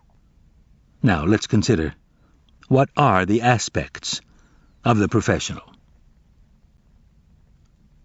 A professional is patient. Resistance outwits the amateur with the oldest trick in the book. It uses his own enthusiasm against him. Resistance gets us to plunge into a project with an overambitious and unrealistic timetable for its completion. It knows we can't sustain that level of intensity. We will hit the wall. We will crash. The professional, on the other hand, understands delayed gratification. He is the ant, not the grasshopper, the tortoise, not the hare. Have you heard the legend of Sylvester Stallone staying up 3 nights straight to churn out the screenplay for Rocky? I don't know, it may even be true, but it's the most pernicious species of myth to set before the awakening writer because it seduces him into believing he can pull off the big score without pain and without persistence. The professional arms himself with patience, not only to give the stars time to align in his career, but to keep himself from flaming out in each individual work. He knows that any job, whether it's a novel or a kitchen remodel, takes twice as long as he thinks and costs twice as much. He accepts that. He recognizes it as reality. The professional steels himself at the start of a project, reminding himself it is the Iditarod, not the 60-yard dash. He conserves his energy. He prepares his mind for the long haul. He sustains himself with the knowledge that if he can just keep those huskies mushing, sooner or later the sled will pull in to Nome. A professional seeks order. When I lived in the back of my Chevy van, I had to dig my typewriter out from beneath layers of tired tools, dirty laundry, and moldering paperbacks. My truck was a nest, a hive, a hellhole on wheels whose sleeping surface I had to clear each night just to carve out a foxhole to snooze in. The professional cannot live like that. He is on a mission. He will not tolerate disorder. He eliminates chaos from his world in order to banish it from his mind. He wants the carpet vacuumed and the threshold swept, so the muse may enter and not soil her gown. A professional demystifies. A pro views her work as craft, not art. Not because she believes art is devoid of a mystical dimension. On the contrary, she understands that all creative endeavor is holy, but she doesn't dwell on it. She knows if she thinks about that too much, it will paralyze her. So she concentrates on technique. The professional masters how and leaves what and why to the gods. Like Somerset Maugham, she doesn't wait for inspiration. She acts in the anticipation of its apparition. The professional is acutely aware of the intangibles that go into inspiration. Out of respect for them, she lets them work. She grants them their sphere while she concentrates on hers. The sign of the amateur is over-glorification of and preoccupation with the mystery. The professional shuts up. She doesn't talk about it. She does her work. A professional acts in the face of fear. The amateur believes he must first overcome his fear, then he can do his work. The professional knows that fear can never be overcome. He knows there is no such thing as a fearless warrior or a dread-free artist. What Henry Fonda does after puking into the toilet in his dressing room is to clean up and march out on stage. He's still terrified, but he forces himself forward in spite of his terror. He knows that once he gets out into the action, his fear will recede and he'll be okay. A professional accepts no excuses. The amateur, underestimating Resistance's cunning, permits the flu to keep him from his chapters. He believes the serpent's voice in his head that says mailing off that manuscript is more important than doing the day's work. The professional has learned better. He respects resistance. He knows if he caves in today, no matter how plausible the pretext, he'll be twice as likely to cave in tomorrow. The professional knows that resistance is like a telemarketer. If you so much as say hello, you're finished. The pro doesn't even pick up the phone. He stays at work. A professional plays it as it lays.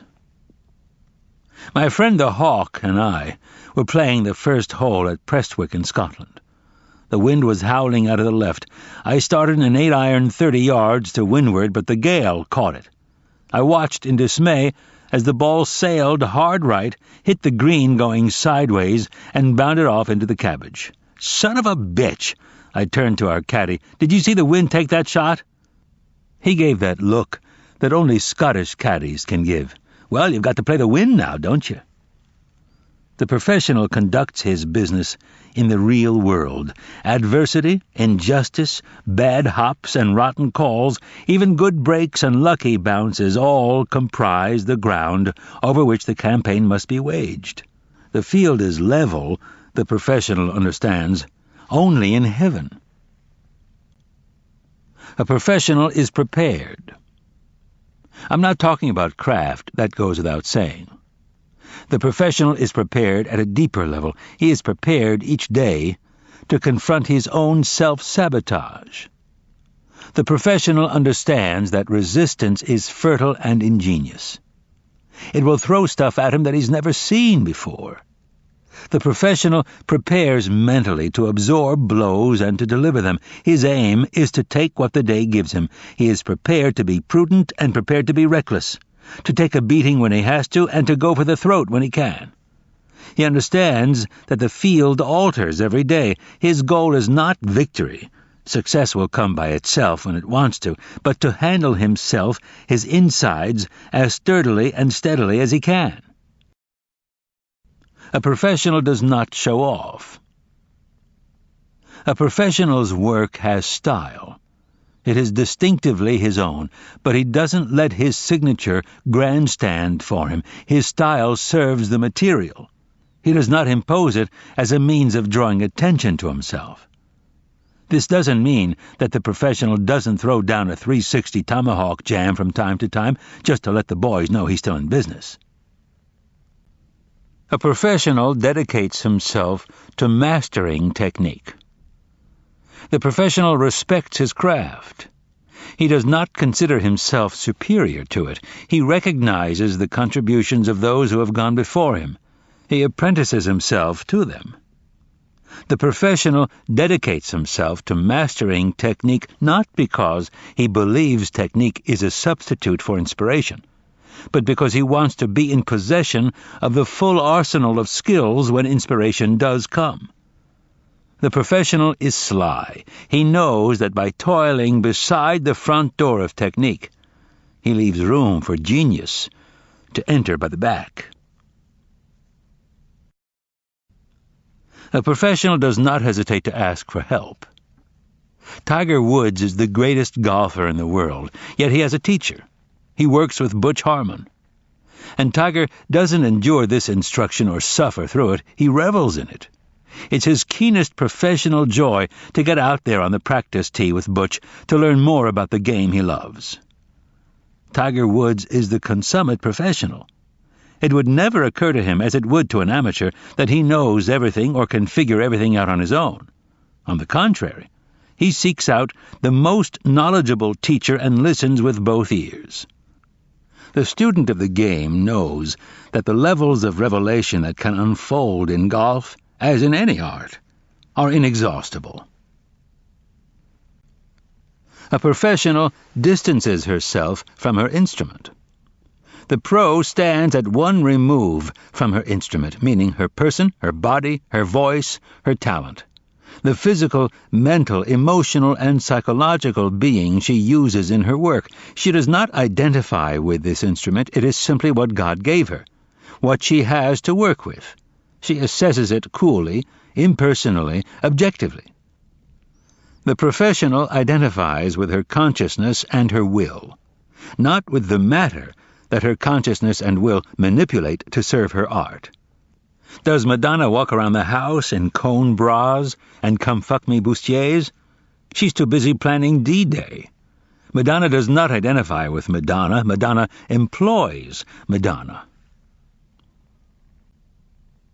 A professional does not take failure or success personally. When people say an artist has a thick skin, what they mean is not that the person is dense or numb, but that he has seated his professional consciousness in a place other than his personal ego.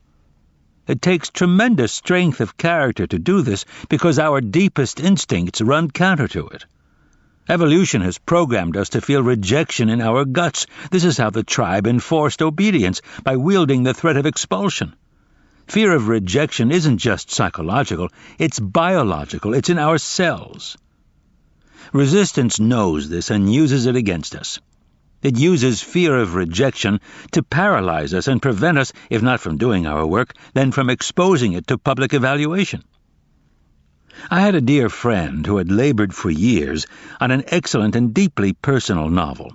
It was done. He had it in its mailing box. But he couldn't make himself send it off. Fear of rejection unmanned him. The professional cannot take rejection personally because to do so reinforces resistance.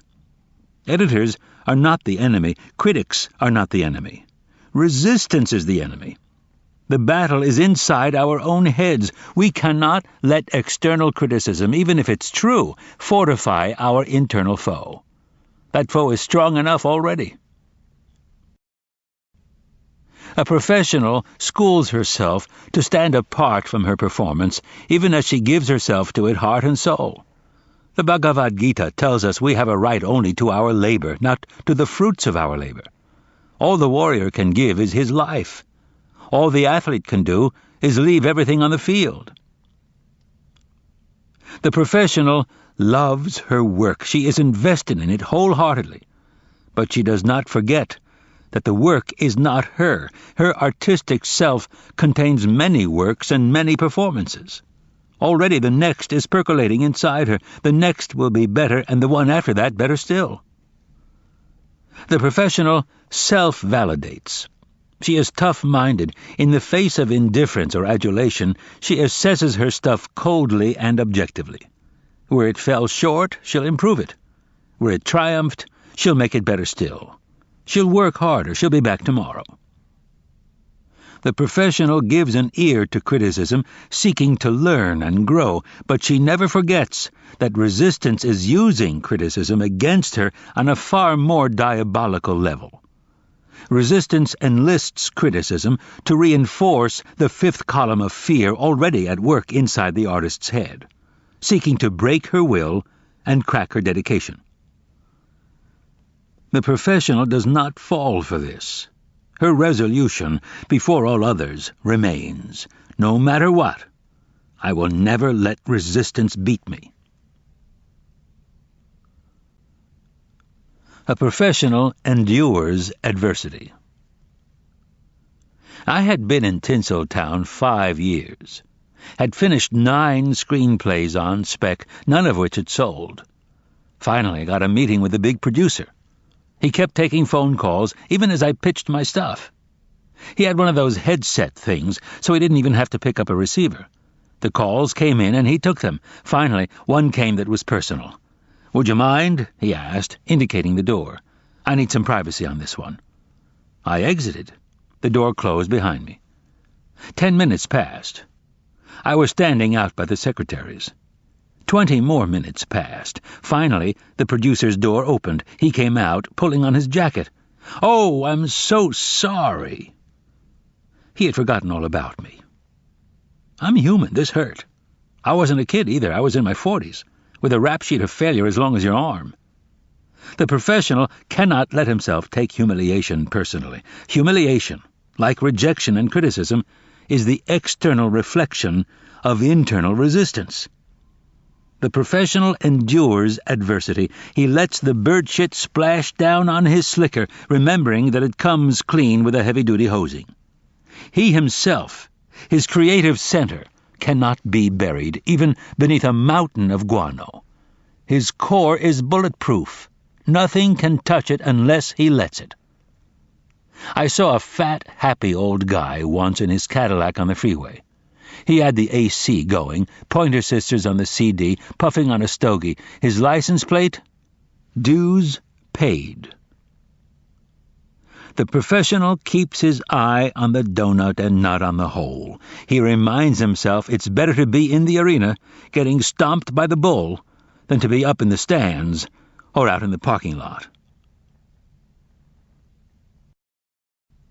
A professional self-validates. An amateur lets the negative opinion of others unman him. He takes external criticism to heart, allowing it to trump his own belief in himself and his work. Resistance loves this. Can you stand another Tiger Woods story? With 4 holes to go on the final day of the 2001 Masters, which Tiger went on to win, completing the all-4 majors at one time slam, some chucklehead in the gallery snapped a camera shutter at the top of Tiger's backswing. Incredibly, Tiger was able to pull up in mid-swing and back off the shot. But that wasn't the amazing part. After looking daggers at the malefactor, Tiger recomposed himself, stepped back to the ball, and striped it 310 down the middle. That's a professional. It is tough-mindedness at a level most of us can't comprehend, let alone emulate. But let's look more closely at what Tiger did, or rather what he didn't do. First, he didn't react reflexively. He didn't allow an act that, by all rights, should have provoked an automatic response of rage to actually produce that rage. He controlled his reaction. He governed his emotion. Second, he didn't take it personally. He could have perceived this shutterbug's act as a deliberate blow aimed at him individually with the intention of throwing him off his shot. He could have reacted with outrage or indignation or cast himself as a victim. He didn't. Third, he didn't take it as a sign of heaven's malevolence. He could have experienced this bolt as the malice of the golfing gods, like a bad hop in baseball or a linesman's miscall in tennis. He could have groaned or sulked or surrendered mentally to this injustice, this interference, and used it as an excuse to fail. He didn't. What he did do was maintain his sovereignty over the moment. He understood that no matter what blow had befallen him from an outside agency, he himself still had his job to do, the shot he needed to hit right here, right now. And he knew that it remained within his power to produce that shot. Nothing stood in his way except whatever emotional upset he himself chose to hold on to. Tiger's mother, Kultida, is a Buddhist. Perhaps from her he had learned compassion, to let go of fury at the heedlessness of an overzealous shutter-clicker. In any event, Tiger Woods, the ultimate professional, vented his anger quickly with a look, then recomposed himself and returned to the task at hand. The professional cannot allow the actions of others to define his reality. Tomorrow morning the critic will be gone, but the writer will still be there facing the blank page. Nothing matters but that he keep working. Short of a family crisis or the outbreak of World War III, the professional shows up, ready to serve the gods. Remember, resistance wants us to cede sovereignty to others. It wants us to stake our self-worth, our identity, our reason for being on the response of others to our work. Resistance knows we can't take this. No one can. The professional blows critics off. He doesn't even hear them. Critics, he reminds himself, are the unwitting mouthpieces of resistance, and as such can be truly cunning and pernicious. They can articulate in their reviews the same toxic venom that resistance itself concocts inside our heads. That is their real evil, not that we believe them, but that we believe the resistance in our own minds, for which critics serve as unconscious spokespersons. The professional learns to recognize envy-driven criticism and to take it for what it is, the supreme compliment. The critic hates most that which he would have done himself if he had had the guts. A professional recognizes her limitations. She gets an agent, she gets a lawyer, she gets an accountant. She knows she can only be a professional at one thing. She brings in other pros and treats them with respect. A professional reinvents himself. Goldie Hawn once observed that there are only 3 ages for an actress in Hollywood: Babe, D.A., and Driving Miss Daisy. She was making a different point, but the truth remains. As artists, we serve the muse, and the muse may have more than one job for us over our lifetime. The professional does not permit himself to become hidebound within one incarnation, however comfortable or successful. Like a transmigrating soul, he shucks his outworn body and dons a new one. He continues his journey. A professional is recognized by other professionals. The professional senses who has served his time and who hasn't, like Alan Ladd and Jack Palance circling each other in Shane. A gun recognizes another gun. You Incorporated. When I first moved to Los Angeles and made the acquaintance of working screenwriters, I learned that many had their own corporations. They provided their writing services not as themselves, but as loan-outs from their one-man businesses. Their writing contracts were FSO, for services of themselves. I had never seen this before. I thought it was pretty cool. For a writer to incorporate himself has certain tax and financial advantages, but what I love about it is the metaphor. I like the idea of being myself incorporated. That way I can wear 2 hats. I can hire myself and fire myself. I can even, as Robin Williams once remarked of writer-producers, blow smoke up my own ass. Making yourself a corporation, or just thinking of yourself in that way, reinforces the idea of professionalism because it separates the artist doing the work from the will and consciousness running the show. No matter how much abuse is heaped on the head of the former, the latter takes it in stride and keeps on trucking. Conversely, with success, you, the writer, may get a swelled head, but you, the boss, remember how to take yourself down a peg. Have you ever worked in an office? Then you know about Monday morning status meetings. The group assembles in the conference room, and the boss goes over what assignments each team member is responsible for in the coming week. When the meeting breaks up, an assistant prepares a worksheet and distributes it. When this hits your desk an hour later, you know exactly what you have to do that week. I have one of those meetings with myself every Monday. I sit down and go over my assignments. Then I type it up and distribute it to myself. I have corporate stationery and corporate business cards and a corporate checkbook. I write off corporate expenses and pay corporate taxes. I have different credit cards for myself and my corporation. If we think of ourselves as a corporation, it gives us a healthy distance on ourselves. We're less subjective. We don't take blows as personally.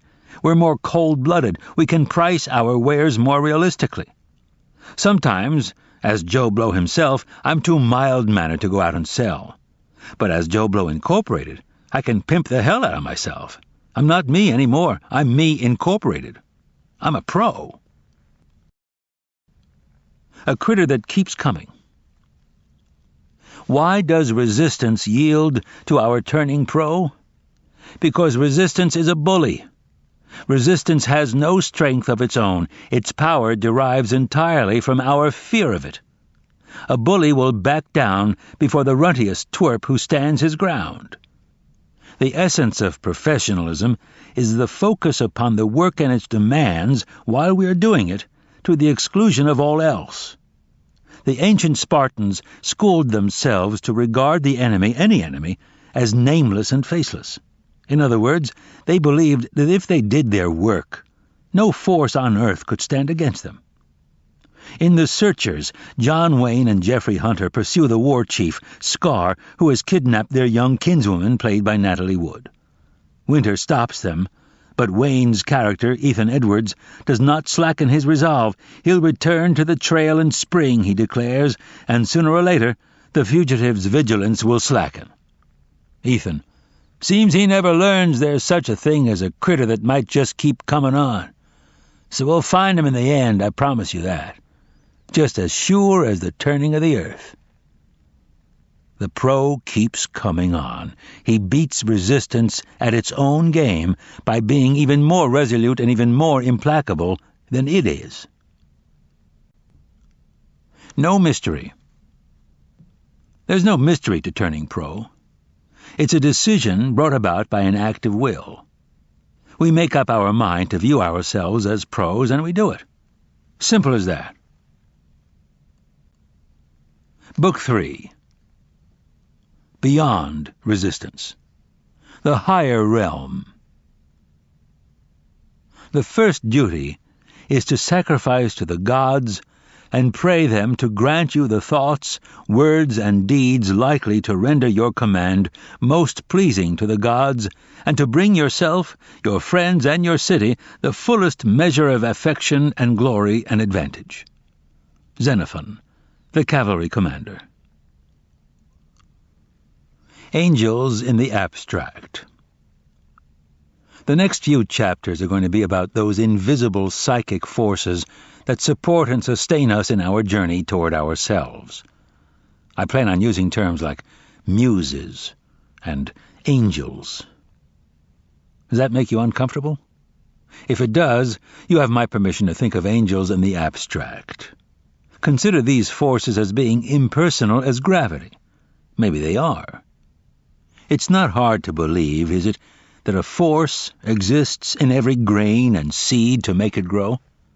Or that in every kitten or colt is an instinct that impels it to run and play and learn? Just as resistance can be thought of as personal, I've said resistance loves such and such or hates such and such, it can also be viewed as a force of nature as impersonal as entropy or molecular decay. Similarly, the call to growth can be conceptualized as personal, a daimon or genius, an angel or a muse, or as impersonal, like the tides or the transiting of Venus.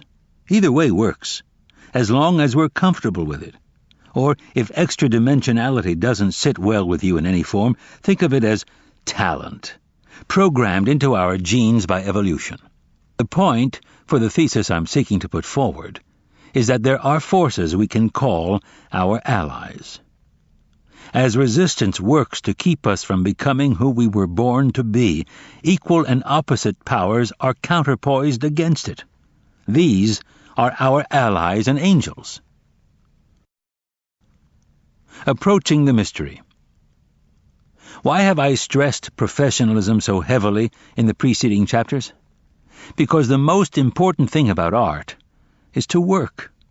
Nothing else matters except sitting down every day and trying.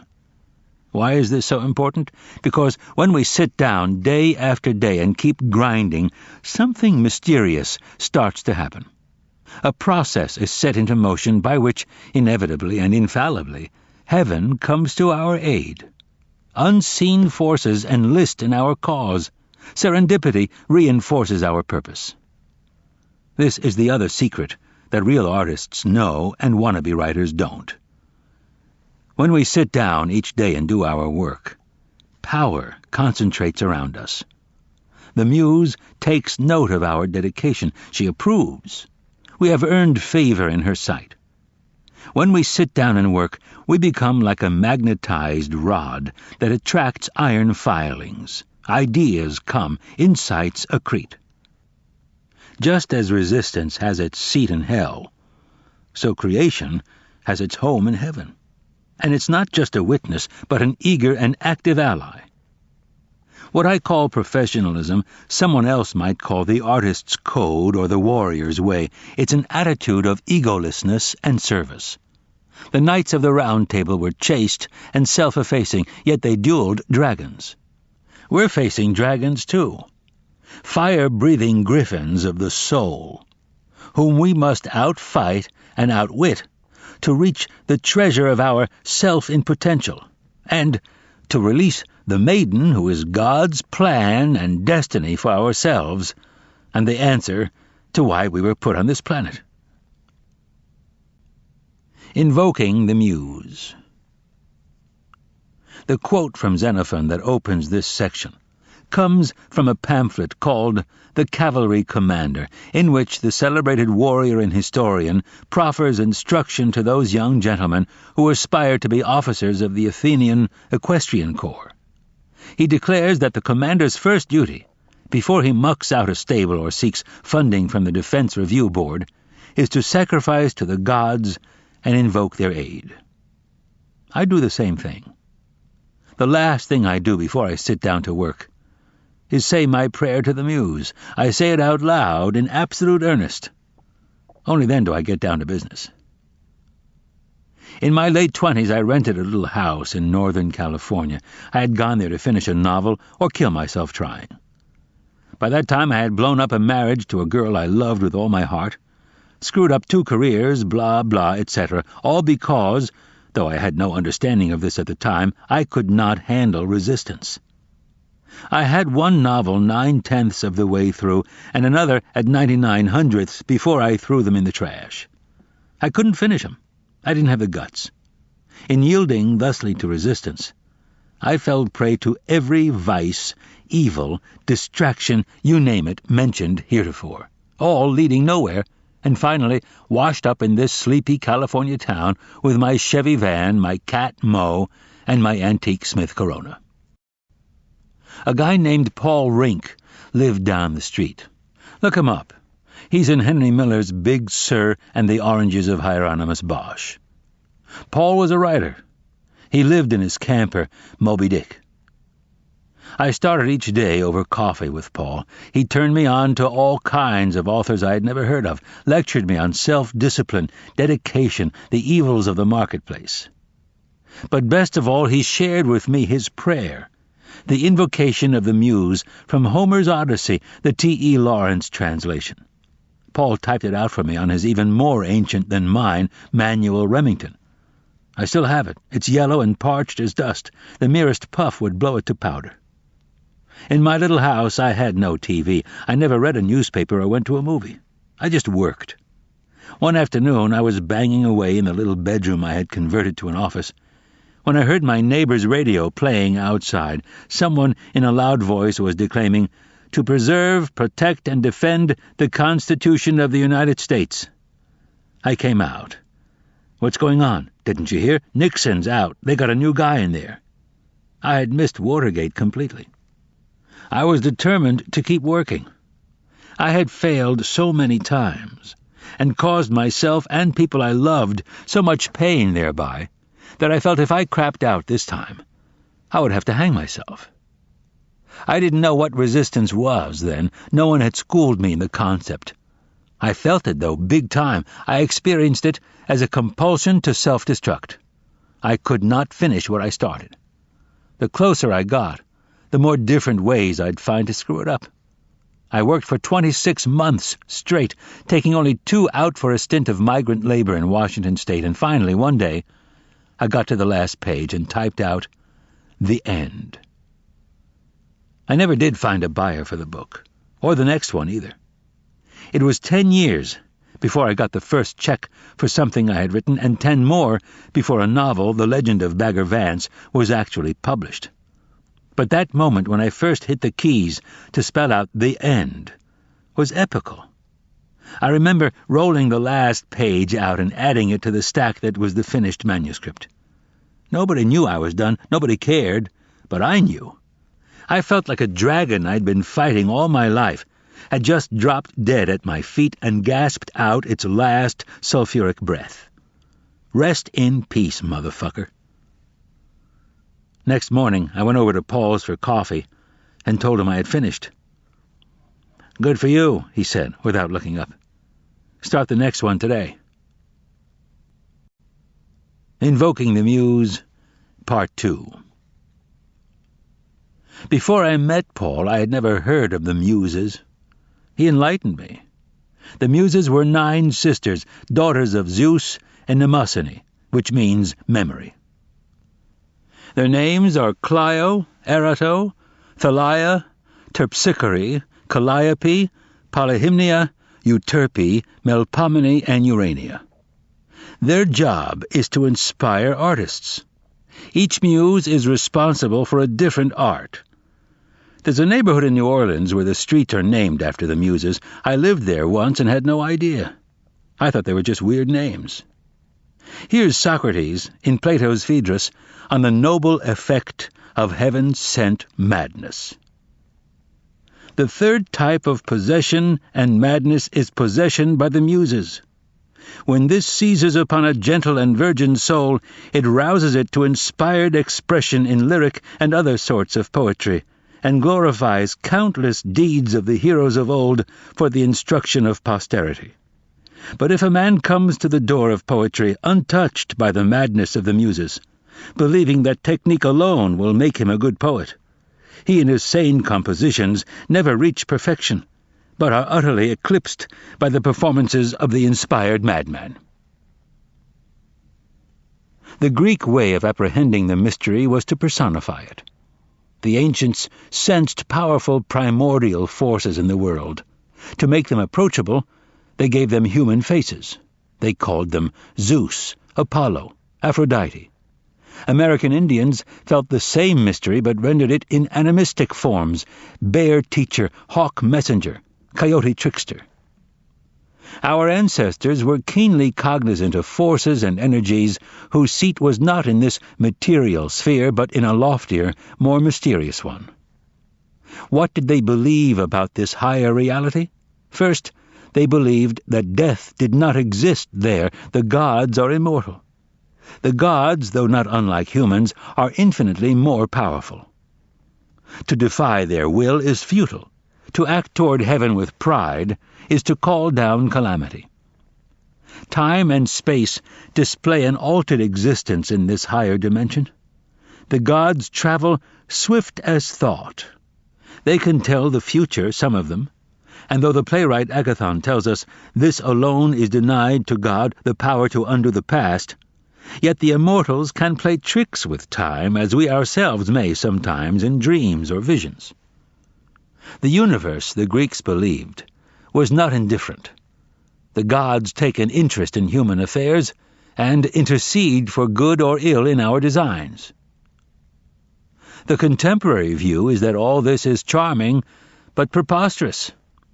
Is it? Then answer this. Where did Hamlet come from? Where did the Parthenon come from? Where did nude descending a staircase come from? Testament of a Visionary. Eternity is in love with the creations of time. William Blake. The visionary poet, William Blake, was, so I understand, one of those half-mad avatars who appear in flesh from time to time, savants capable of ascending for brief periods to loftier planes and returning to share the wonders they have seen. Shall we try to decipher the meaning of the verse above? What Blake means by eternity, I think, is the sphere higher than this one, a plane of reality superior to the material dimension in which we dwell. In eternity, there's no such thing as time, or Blake's syntax wouldn't distinguish it from eternity, and probably no space either. This plane may be inhabited by higher creatures, or it may be pure consciousness or spirit. But whatever it is, according to Blake, it's capable of being in love. If beings inhabit this plane, I take Blake to mean that they are incorporeal. They don't have bodies. but they have a connection to the sphere of time, the one we live in. These gods or spirits participate in this dimension. They take an interest in it. Eternity is in love with the creations of time means, to me, that in some way these creatures of the higher sphere, or the sphere itself in the abstract, take joy in what we time-bound beings can bring forth into physical existence in our limited material sphere. It may be pushing the envelope, but if these beings take joy in the creations of time, might they not also nudge us a little to produce them? If that's true, then the image of the muse whispering inspiration in the artist's ear is quite apt. The timeless communicating to the time-bound. By Blake's model, as I understand it, it's as though the Fifth Symphony existed already in that higher sphere before Beethoven sat down and played da-da-da-dum. The catch was this. The work existed only as potential, without a body, so to speak. It wasn't music yet. You couldn't play it. You couldn't hear it. It needed someone. It needed a corporeal being, a human, an artist, or more precisely, a genius in the Latin sense of soul or animating spirit, to bring it into being on this material plane. So the muse whispered in Beethoven's ear. Maybe she hummed a few bars into a million other ears, but no one else heard her. Only Beethoven got it. He brought it forth. He made the Fifth Symphony a creation of time, which eternity could be in love with. So that eternity, whether we conceive of it as God, pure consciousness, infinite intelligence, omniscient spirit, or if we choose to think of it as beings, gods, spirits, avatars, when it or they hear somehow the sounds of earthly music, it brings them joy. In other words, Blake agrees with the Greeks. The gods do exist. They do penetrate our earthly sphere. Which brings us back to the muse. The muse, remember, is the daughter of Zeus, father of the gods, and memory, mnemosyne. That's a pretty impressive pedigree. I'll accept those credentials. I'll take Xenophon at his word. Before I sit down to work, I'll take a minute and show respect to this unseen power who can make or break me.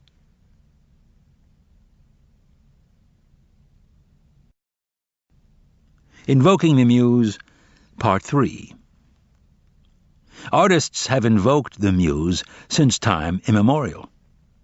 There is great wisdom to this. There is magic to effacing our human arrogance and humbly entreating help from a source we cannot see, hear, touch, or smell. Here's the start of Homer's Odyssey, the T.E. Lawrence translation.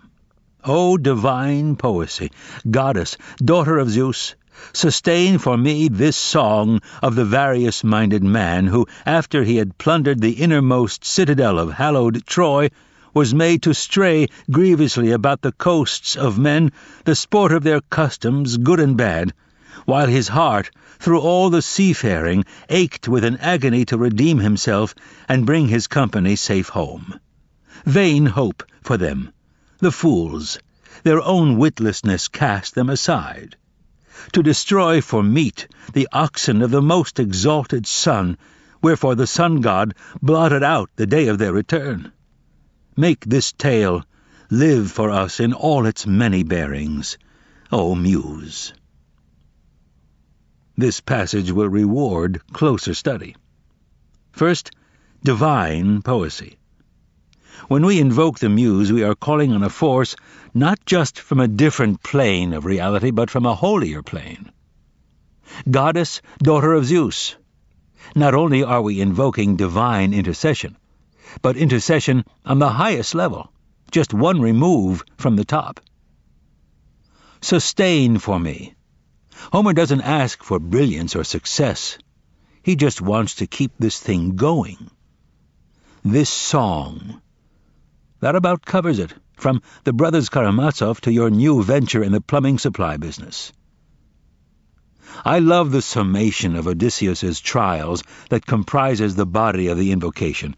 It's Joseph Campbell's hero's journey in a nutshell, as concise a synopsis of the story of every man as it gets. There's the initial crime, which we all inevitably commit, which ejects the hero from his homebound complacency and propels him upon his wanderings, the yearning for redemption, the untiring campaign to get home, meaning back to God's grace, back to himself. I admire particularly the warning against the second crime, to destroy for meat the oxen of the most exalted Son. That's the felony that calls down soul destruction, the employment of the sacred for profane means. Prostitution. Selling out. Lastly, the artist's wish for his work. Make this tale live for us in all its many bearings, O Muse. That's what we want, isn't it? More than make it great, make it live. And not from one angle only, but in all its many bearings. Okay, we've said our prayer. We're ready to work. Now what? The magic of making a start. Concerning all acts of initiative and creation, there is one elementary truth, the ignorance of which kills countless ideas and splendid plans. That the moment one definitely commits oneself, then Providence moves too. All sorts of things occur to help one that would not otherwise have occurred. A whole stream of events issues from the decision, raising in one's favor all manner of unforeseen incidents and meetings and material assistance which no man would have dreamed would come his way. I have learned a deep respect for one of Goethe's couplets. Whatever you can do, or dream you can, begin it. Boldness has genius, magic, and power in it. Begin it now. W. H. Murray, The Scottish Himalayan Expedition. Did you ever see Wings of Desire, Wim Wenders' film about angels among us? City of Angels with Meg Ryan and Nicolas Cage was the American version. I believe it. I believe there are angels. They're here, but we can't see them. Angels work for God. It's their job to help us, wake us up, bump us along. Angels are agents of evolution. The Kabbalah describes angels as bundles of light, meaning intelligence, consciousness. Kabbalists believe that above every blade of grass is an angel crying, "Grow, grow." I'll go further. I believe that above the entire human race is one super angel crying, "Evolve, evolve." Angels are like muses. They know stuff we don't. They want to help us. They're on the other side of a pane of glass, shouting to get our attention, but we can't hear them. We're too distracted by our own nonsense. But when we begin, when we make a start, when we conceive an enterprise and commit to it in the face of our fears, something wonderful happens. A crack appears in the membrane, like the first craze when a chick pecks at the inside of its shell. Angel midwives congregate around us. They assist as we give birth to ourselves, to that person we were born to be, to the one whose destiny was encoded in our soul, our daimon, our genius. When we make a beginning, we get out of our own way and allow the angels to come in and do their job. They can speak to us now, and it makes them happy. It makes God happy. Eternity, as Blake might have told us, has opened a portal into time. And we're it. The magic of keeping going. When I finish a day's work, I head up into the hills for a hike. I take a pocket tape recorder because I know that as my surface mind empties with the walk, another part of me will chime in and start talking. The word Lear on page 342, it should be Ogle. You repeated yourself in chapter 21. The last sentence is just like that one in the middle of chapter 7. That's the kind of stuff that comes. It comes to all of us, every day, every minute. These paragraphs I'm writing now were dictated to me yesterday. They replace a prior, weaker opening to this chapter. I'm unspooling the new, improved version now, right off the recorder. This process of self-revision and self-correction is so common we don't even notice, but it's a miracle. And its implications are staggering. Who's doing this revising anyway? What force is yanking in our sleeves? What does it tell us about the architecture of our psyches, that without our exerting effort or even thinking about it, some voice in our head pipes up to counsel us, and counsel us wisely, on how to do our work and live our lives? Whose voice is it? What software is grinding away, scanning gigabytes, while we, our mainstream selves, are otherwise occupied? Are these angels? Are they muses? Is this the unconscious? The self? Whatever it is, it's smarter than we are. A lot smarter. It doesn't need us to tell it what to do. It goes to work all by itself. It seems to want to work. It seems to enjoy it. What exactly is it doing? It's organizing. The principle of organization is built into nature. Chaos itself is self-organizing. Out of primordial disorder, stars find their orbits. Rivers make their way to the sea. When we, like God, set out to create a universe, a book, an opera, a new business venture, the same principle kicks in. Our screenplay resolves itself into a 3-act structure. Our symphony takes shape into movements. Our plumbing supply venture discovers its optimum chain of command. How do we experience this? By having ideas. Insights pop into our heads while we're shaving or taking a shower, or even, amazingly, while we're actually working. The elves behind this are smart. If we forget something, they remind us. If we veer off course, they trim the tabs and steer us back. What can we conclude from this? Clearly, some intelligence is at work, independent of our conscious mind and yet in alliance with it, processing our material for us and alongside us. This is why artists are modest. They know they're not doing the work, they're just taking dictation. It's also why non-creative people hate creative people, because they're jealous. They sense that artists and writers are tapped into some grid of energy and inspiration that they themselves cannot connect with. Of course, this is nonsense. We're all creative. We all have the same psyche. The same everyday miracles are happening in all our heads, day by day, minute by minute. Largo. In my 20s, I drove tractor-trailers for a company called Burton Lines in Durham, North Carolina. I wasn't very good at it. My self-destruction demons had me. Only blind luck kept me from killing myself and any other poor suckers who happened to be on the highway at the same time. It was a tough period. I was broke, estranged from my wife and my family. One night I had this dream. I was part of the crew of an aircraft carrier. Only the ship was stuck on dry land. It was still launching its jets and doing its thing, but it was marooned half a mile from the ocean. The sailors all knew how screwed up the situation was. They felt it as a keen and constant distress. The only bright spot was there was a Marine gunnery sergeant on board nicknamed Largo. In the dream it seemed like the coolest name anyone could possibly have, Largo. I loved it. Largo was one of those hardcore senior non-coms like the Burt Lancaster character Warden in From Here to Eternity. The one guy in the ship who knows exactly what's going on, the tough old Sarge, who makes all the decisions and actually runs the show. But where was Largo? I was standing miserably by the rail when the captain came over and started talking to me. Even he was lost. It was his ship, but he didn't know how to get it off dry land. I was nervous, finding myself in conversation with the brass and couldn't think of a thing to say. The skipper didn't seem to notice. He just turned to me casually and said, "What the hell are we going to do, Largo?" I woke up electrified.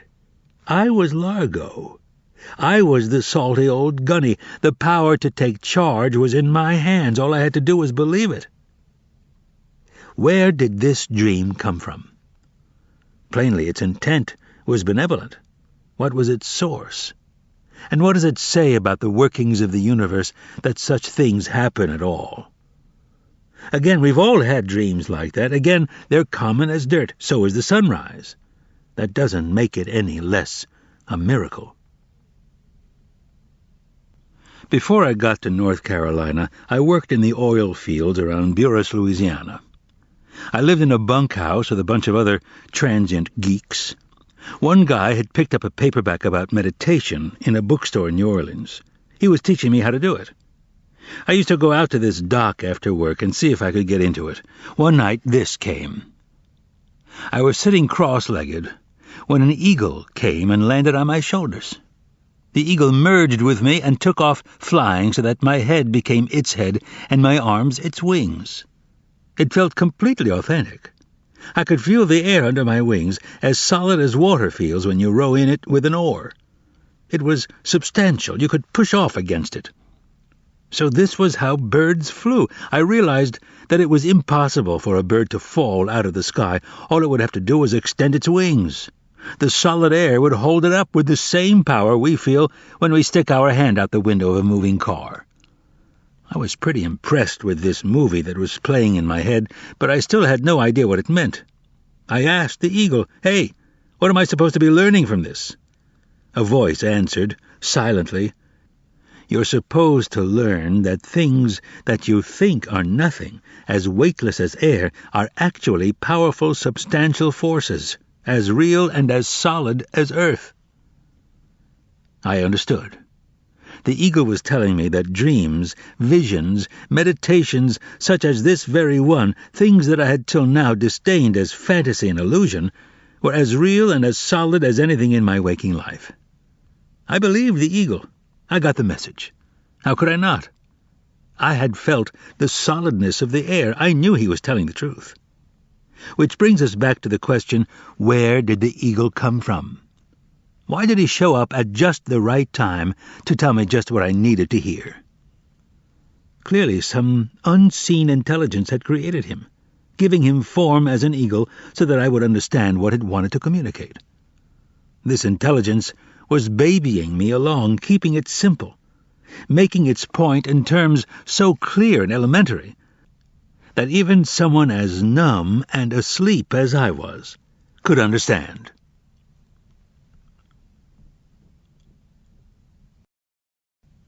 Life and Death. Remember the movie Billy Jack, starring Tom Laughlin? The film and its sequels have long since decamped to cable, but Tom Laughlin is still very much around. In addition to his movie work, he's a lecturer and author and a Jungian-schooled psychologist whose specialty is working with people who have been diagnosed with cancer. Tom Laughlin teaches and leads workshops. Here's a paraphrase of something I heard him say. The moment a person learns he's got terminal cancer, a profound shift takes place in his psyche.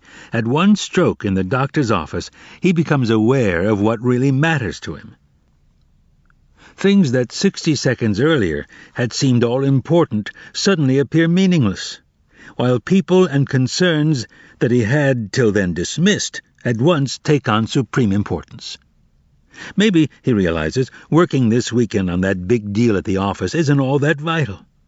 Maybe it's more important to fly cross-country for his grandson's graduation. Maybe it isn't so crucial that he have the last word in the fight with his wife.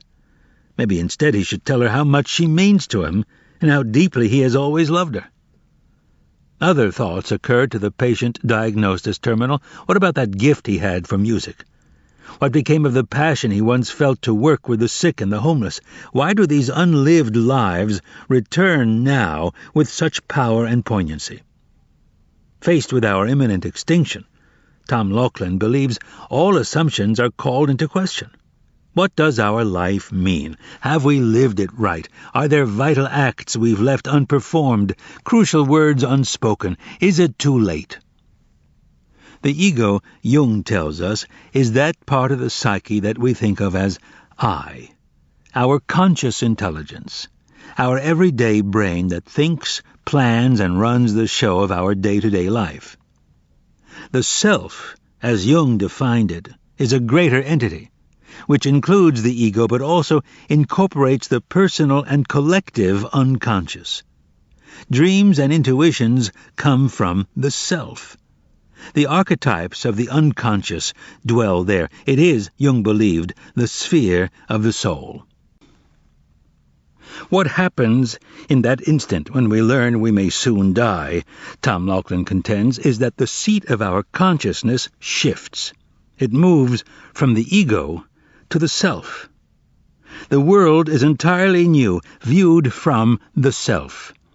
At once we discern what's really important. Superficial concerns fall away, replaced by a deeper, more profoundly grounded perspective. This is how Tom Laughlin's foundation battles cancer. He counsels his clients not just to make that shift mentally, but to live it out in their lives. He supports the housewife in resuming her career in social work, urges the businessman to return to the violin, assists the Vietnam vet to write his novel.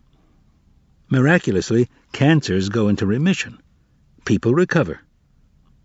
Is it possible, Tom Laughlin asks, that the disease itself evolved as a consequence of actions taken or not taken in our lives?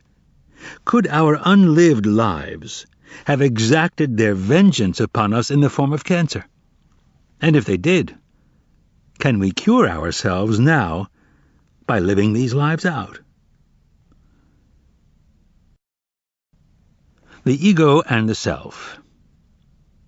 Here's what I think. I think angels make their home in the self, while resistance has its seat in the ego. The fight is between the two. The self wishes to create, to evolve. The ego likes things just the way they are. What is the ego anyway? Since this is my book, I'll define it my way. The ego is that part of the psyche that believes in material existence. The ego's job is to take care of business in the real world. It's an important job. We couldn't last a day without it. But there are worlds other than the real world, and this is where the ego runs into trouble. Here's what the ego believes. 1. Death is real. The ego believes that our existence is defined by our physical flesh. When the body dies, we die. There is no life beyond life. 2. Time and space are real. The ego is analog. It believes that to get from A to Z, we have to pass through B, C, and D. To get from breakfast to supper, we have to live the whole day.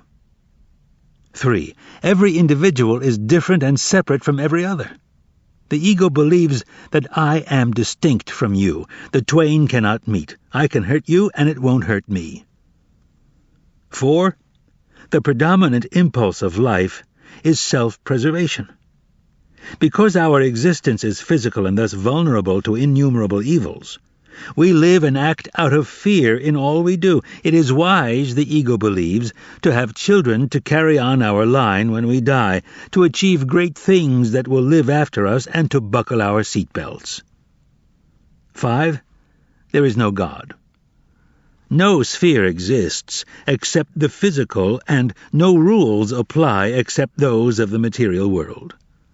These are the principles the ego lives by. They are sound, solid principles. Here's what the self believes. 1. Death is an illusion. The soul endures and evolves through infinite manifestations. 2. Time and space are illusions. Time and space operate only in the physical sphere, and even here don't apply to dreams, visions, transports. In other dimensions we move swift as thought and inhabit multiple planes simultaneously. 3. All beings are one. If I hurt you, I hurt myself. 4. The supreme emotion is love. Union and mutual assistance are the imperatives of life. We are all in this together. 5. God is all there is. Everything that is God in one form or another. God, the divine ground, is that in which we live and move and have our being. Infinite planes of reality exist, all created by, sustained by, and infused by the spirit of God. Experiencing the self. Have you ever wondered why the slang terms for intoxication are so demolition-oriented? Stoned, smashed, hammered? It's because they're talking about the ego. It's the ego that gets blasted, waxed, plastered. We demolish the ego to get to the self. The margins of the self touch upon the divine ground, meaning the mystery, the void, the source of infinite wisdom and consciousness. Dreams come from the self. Ideas come from the self. When we meditate, we access the self. When we fast, when we pray, when we go on a vision quest, it's the self we're seeking. When the dervish whirls, when the yogi chants, when the sadhu mutilates his flesh, when penitents crawl 100 miles on their knees, when Native Americans pierce themselves in the sun dance, when suburban kids take ecstasy and dance all night at a rave, they're seeking the self.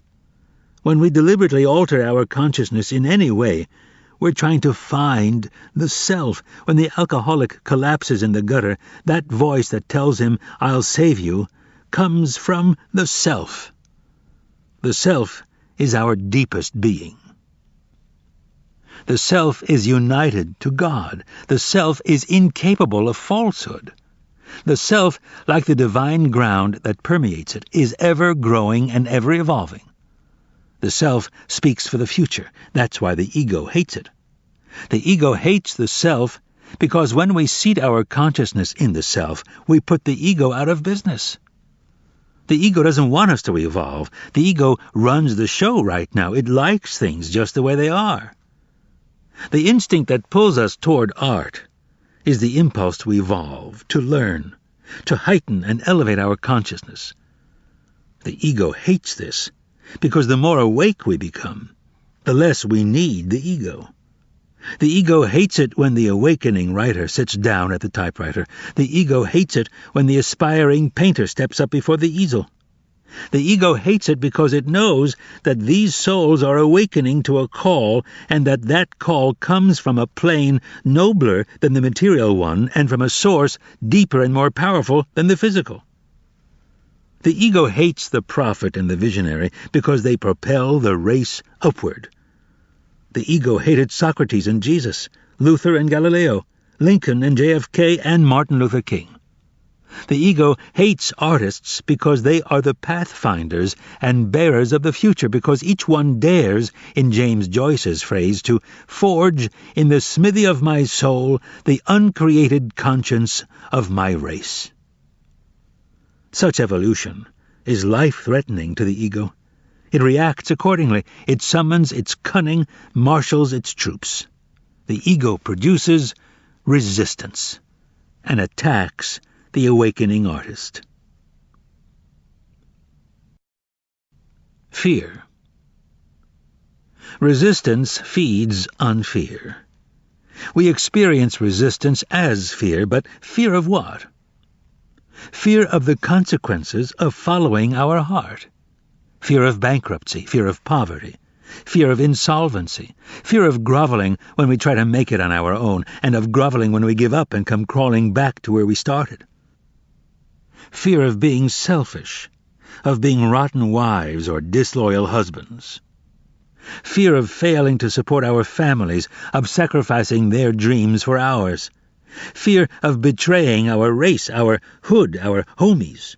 Fear of failure, fear of being ridiculous. Fear of throwing away the education, the training, the preparation that those we love have sacrificed so much for, that we ourselves have worked our butts off for. Fear of launching into the void, of hurtling too far out there. Fear of passing some point of no return, beyond which we cannot recant, cannot reverse, cannot rescind, but must live with this cocked-up choice for the rest of our lives. Fear of madness, fear of insanity, fear of death. These are serious fears, but they're not the real fear, not the master fear, the mother of all fears that's so close to us that even when we verbalize it, we don't believe it. Fear that we will succeed. that we can access the powers we secretly know we possess, that we can become the person we sense in our hearts we truly are. This is the most terrifying prospect a human being can face, because it ejects him at one go, he imagines, from all the tribal inclusions his psyche is wired for and has been for 50 million years. We fear discovering that we are more than we think we are, more than our parents, children, teachers think we are. We fear that we actually possess the talent that our still small voice tells us, that we actually have the guts, the perseverance, the capacity. We fear that we truly can steer our ship, plant our flag, reach our promised land. We fear this because if it's true, then we become estranged from all we know. We pass through a membrane. We become monsters and monstrous. We know that if we embrace our ideals, we must prove worthy of them, and that scares the hell out of us. What will become of us? We will lose our friends and family, who will no longer recognize us. We will wind up alone in the cold void of starry space, with nothing and no one to hold on to. Of course, this is exactly what happens. But here's the trick. We wind up in space, but not alone. Instead, we are tapped into an unquenchable, undepletable, inexhaustible source of wisdom, consciousness, companionship. Yeah, we lose friends, but we find friends, too, in places we never thought to look. And they're better friends, truer friends. And we're better and truer to them. Do you believe me? The authentic self. Do you have kids? Then you know that not one of them popped out as tabula rasa, a blank slate. Each came into this world with a distinct and unique personality, an identity so set that you can fling stardust and great balls of fire at it and not morph it by one microdot. Each kid was who he was. Even identical twins, constituted of the exact same genetic material, were radically different from day one and always would be. Personally, I'm with Wordsworth. Our birth is but a sleep and a forgetting. The soul that rises with us, our life's star, hath had elsewhere its setting, and cometh from afar, not in entire forgetfulness, and not in utter nakedness, but trailing clouds of glory do we come from God, who is our home. In other words, none of us are born as passive, generic blobs waiting for the world to stamp its imprint on us. Instead, we show up, possessing already a highly refined and individuated soul. Another way of thinking of it is this: we're not born with unlimited choices. We can't be anything we want to be. We come into this world with a specific, personal destiny. We have a job to do, a calling to enact, a self to become. We are who we are from the cradle, and we're stuck with it. Our job in this lifetime is not to shape ourselves into some ideal we imagine we ought to be, but to find out who we already are and become it. If we were born to paint, it's our job to become a painter. If we were born to raise and nurture children, it's our job to become a mother.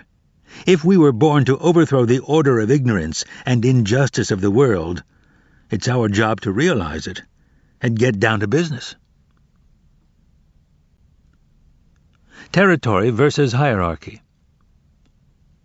In the animal kingdom, individuals define themselves in one of two ways: by their rank within a hierarchy, a hen in a pecking order, a wolf in a pack, or by their connection to a territory, a home base, a hunting ground, a turf. This is how individuals, humans as well as animals, achieve psychological security. They know where they stand. The world makes sense. Of the two orientations, the hierarchical seems to be the default setting. It's the one that kicks in automatically when we're kids. We run naturally in packs and cliques. Without thinking about it, we know who's the top dog and who's the underdog. And we know our own place. We define ourselves, instinctively it seems, by our position within the schoolyard, the gang, the club. It's only later in life, usually after a stern education in the University of Hard Knocks, that we begin to explore the territorial alternative. For some of us, this saves our lives. The hierarchical orientation. Most of us define ourselves hierarchically and don't even know it. It's hard not to. School, advertising, the entire materialist culture drills us from birth to define ourselves by others' opinions. Drink this beer, get this job, look this way, and everyone will love you. What is a hierarchy anyway? Hollywood is a hierarchy, so are Washington, Wall Street, and the Daughters of the American Revolution. High school is the ultimate hierarchy, and it works. In a pond that small, the hierarchical orientation succeeds. The cheerleader knows where she fits, as does the dweeb in the chess club. Each has found a niche. The system works. There's a problem with the hierarchical orientation, though. When the numbers get too big, the thing breaks down. A pecking order can hold only so many chickens. In Massapequa High, you can find your place. Move to Manhattan, and the trick no longer works. New York City is too big to function as a hierarchy, so is IBM, so is Michigan State. The individual in multitudes this vast feels overwhelmed, anonymous. He is submerged in the mass. He's lost. We humans seem to have been wired by our evolutionary past to function most comfortably in a tribe of 20 to, say, 800. We can push it maybe to a few thousand, even to 5 figures, but at some point it maxes out. Our brains can't file that many faces. We thrash around, flashing our badges of status. Hey, how do you like my Lincoln Navigator? And wondering why nobody gives a shit. We have entered mass society. The hierarchy is too big. It doesn't work anymore. The artist and the hierarchy.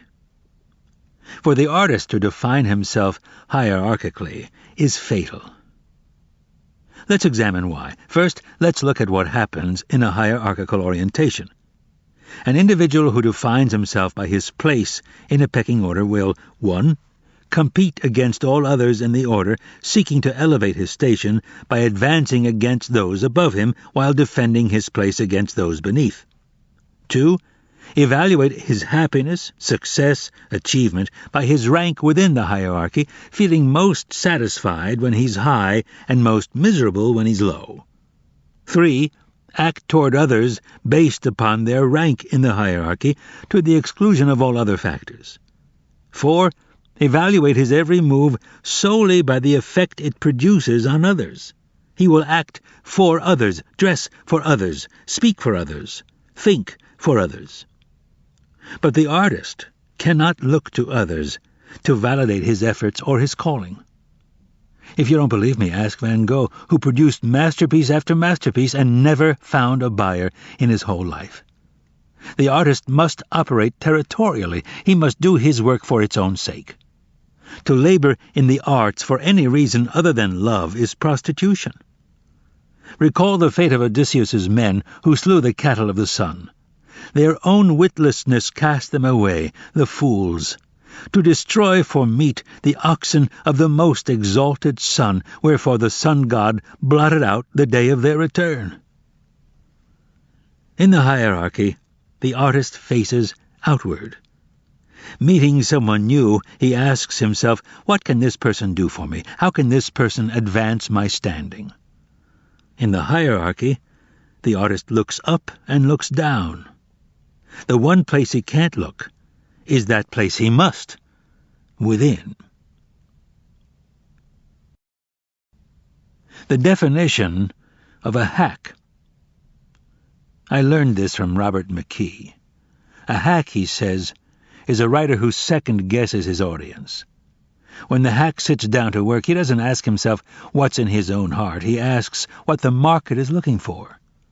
The hack condescends to his audience. He thinks he's superior to them. The truth is, he's scared to death of them, or, more accurately, scared of being authentic in front of them, scared of writing what he really feels or believes, what he himself thinks is interesting.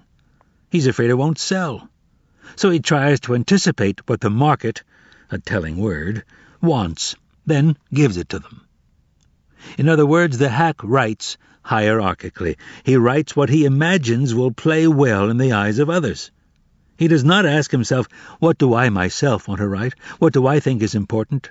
Instead he asks, what's hot? What can I make a deal for? The hack is like the politician who consults the polls before he takes a position. He's a demagogue. He panders. It can pay off being a hack. Given the depraved state of American culture, a slick dude can make millions being a hack. But even if you succeed, you lose. Because you've sold out your muse, and your muse is you. The best part of yourself, where your finest and only true work comes from. I was starving as a screenwriter when the idea for The Legend of Bagger Vance came to me. It came as a book, not a movie.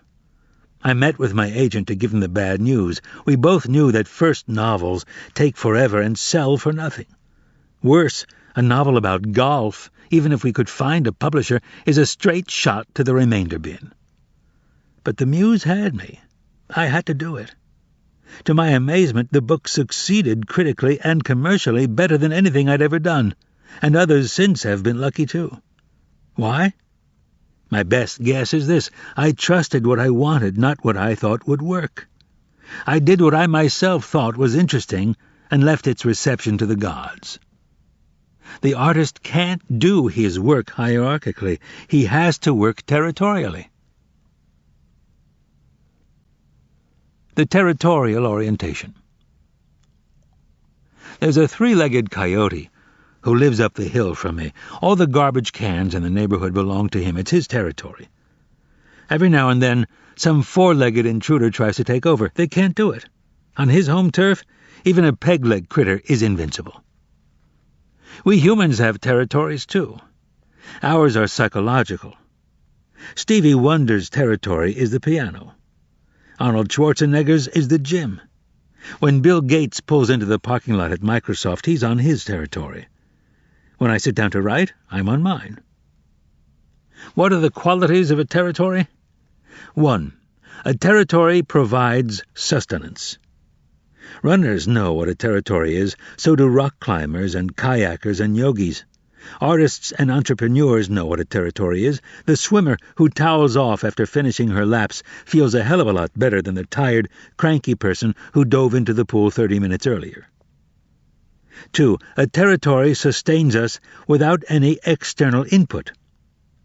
A territory is a closed feedback loop. Our role is to put in effort and love. The territory absorbs this and gives it back to us in the form of well-being. When experts tell us that exercise or any other effort-requiring activity banishes depression, this is what they mean. 3. A territory can only be claimed alone. You can team with a partner, you can work out with a friend, but you only need yourself to soak up your territory's juice. 4. A territory can only be claimed by work. When Arnold Schwarzenegger hits the gym, he's on his own turf. But what made it his own are the hours and years of sweat he put in to claim it. A territory doesn't give, it gives back. 5. A territory returns exactly what you put in. Territories are fair. Every erg of energy you put in goes infallibly into your account. A territory never devalues. A territory never crashes. What you deposited, you get back, dollar for dollar. What's your territory? The artist and the territory. The act of creation is by definition territorial. As the mother-to-be bears her child within her, so the artist or innovator contains her new life. No one can help her give it birth, but neither does she need any help. The mother and the artist are watched over by heaven. Nature's wisdom knows when it's time for the life within to switch from gills to lungs. It knows down to the nanosecond when the first tiny fingernails may appear.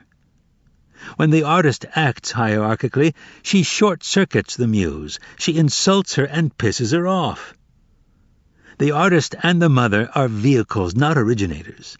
They don't create the new life, they only bear it. This is why birth is such a humbling experience. The new mom weeps in awe at the little miracle in her arms.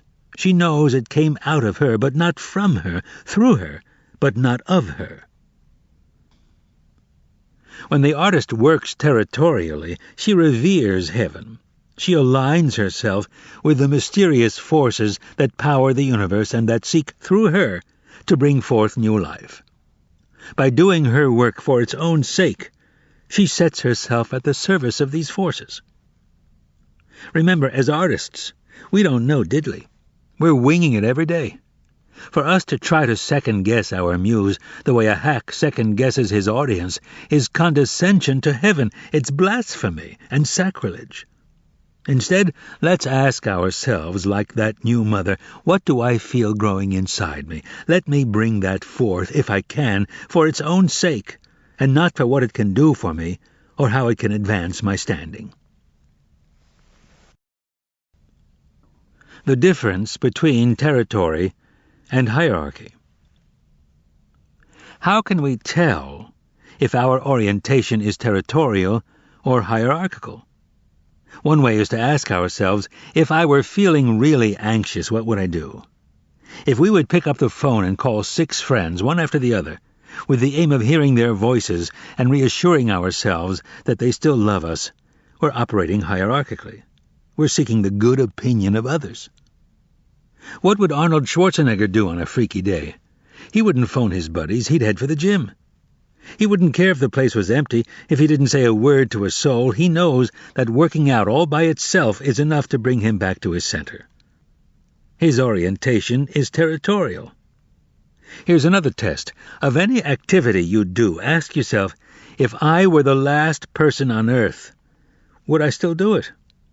If you're all alone on the planet, a hierarchical orientation makes no sense. There's no one to impress, so if you'd still pursue that activity, congratulations, you're doing it territorially. If Arnold Schwarzenegger were the last man on Earth, he'd still go to the gym.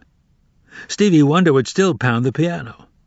The sustenance they get comes from the act itself, not from the impression it makes on others.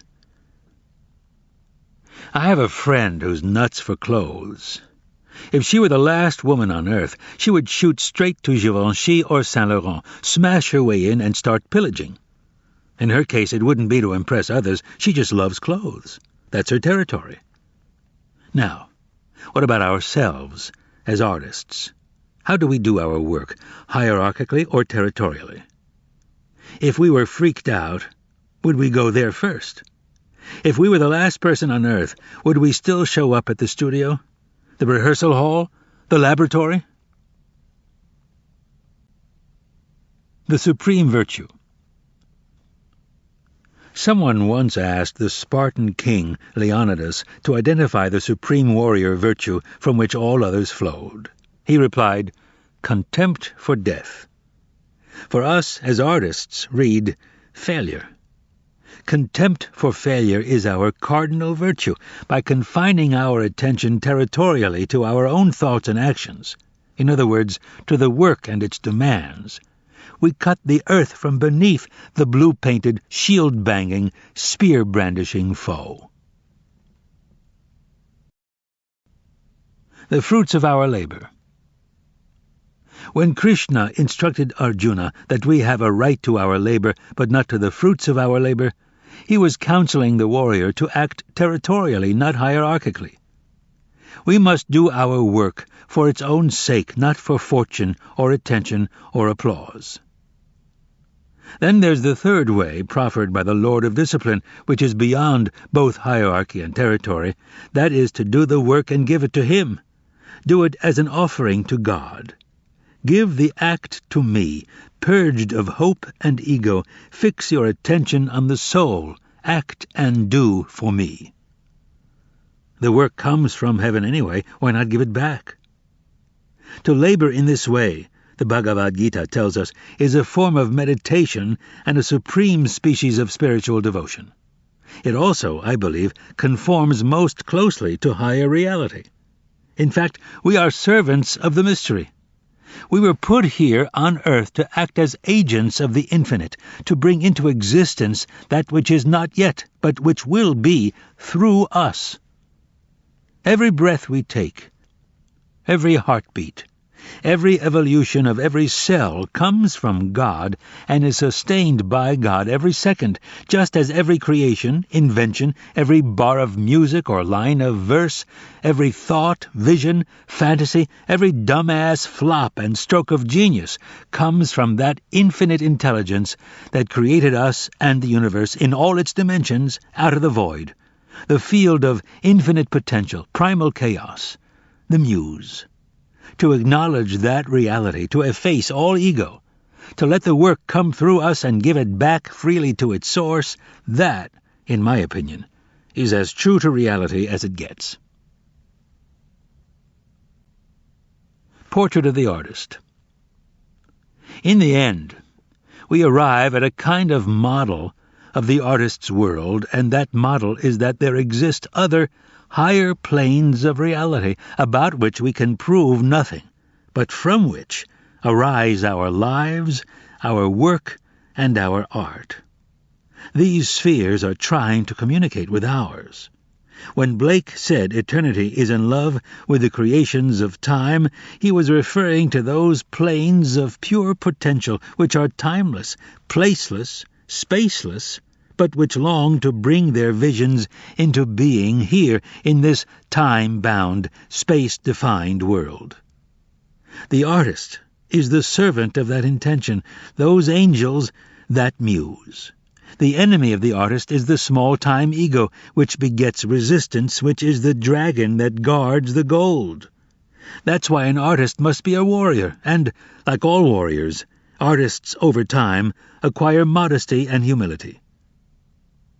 They may, some of them, conduct themselves flamboyantly in public, but alone with the work they are chaste and humble.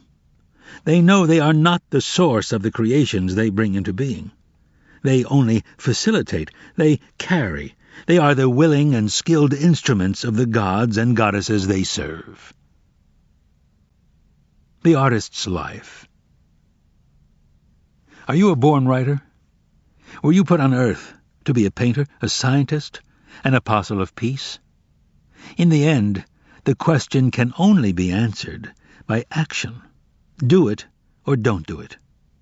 It may help to think of it this way. If you are meant to cure cancer, or write a symphony, or crack cold fusion, and you don't do it, you not only hurt yourself, even destroy yourself, you hurt your children. You hurt me. You hurt the planet. You shame the angels who watch over you, and you spite the Almighty who created you and only you with your unique gifts for the sole purpose of nudging the human race 1 millimeter farther along its path back to God. Creative work is not a selfish act or a bid for attention on the part of the actor. It's a gift to the world and every being in it. Don't cheat us of your contribution. Give us what you've got. The end. You've been listening to The War of Art, Winning the Inner Creative Battle by Steven Pressfield, narrated by George Guidall. If you've enjoyed this book and this performance, Recorded Books recommends the novel Gates of Fire, also by Steven Pressfield and narrated by George Guidall, and Telling Lies for Fun and Profit, a manual for fiction writers, both written and narrated by Lawrence Block. You'll find a wide selection of titles in the Recorded Books catalog, including bestsellers, mysteries, classics, histories, and more. So to order another recorded book, or for a copy of our latest listing, please call us using the toll-free number found on the back of the book. You can order by phone with any major credit card, or by writing to us, or by faxing us. Don't forget to ask about easy 30-day rentals by mail. On our website, you can browse the catalog, hear about the latest releases, place orders, or tune into narrator profiles and author interviews. So visit us there at www.recordedbooks.com. And thank you for being a Recorded Books reader.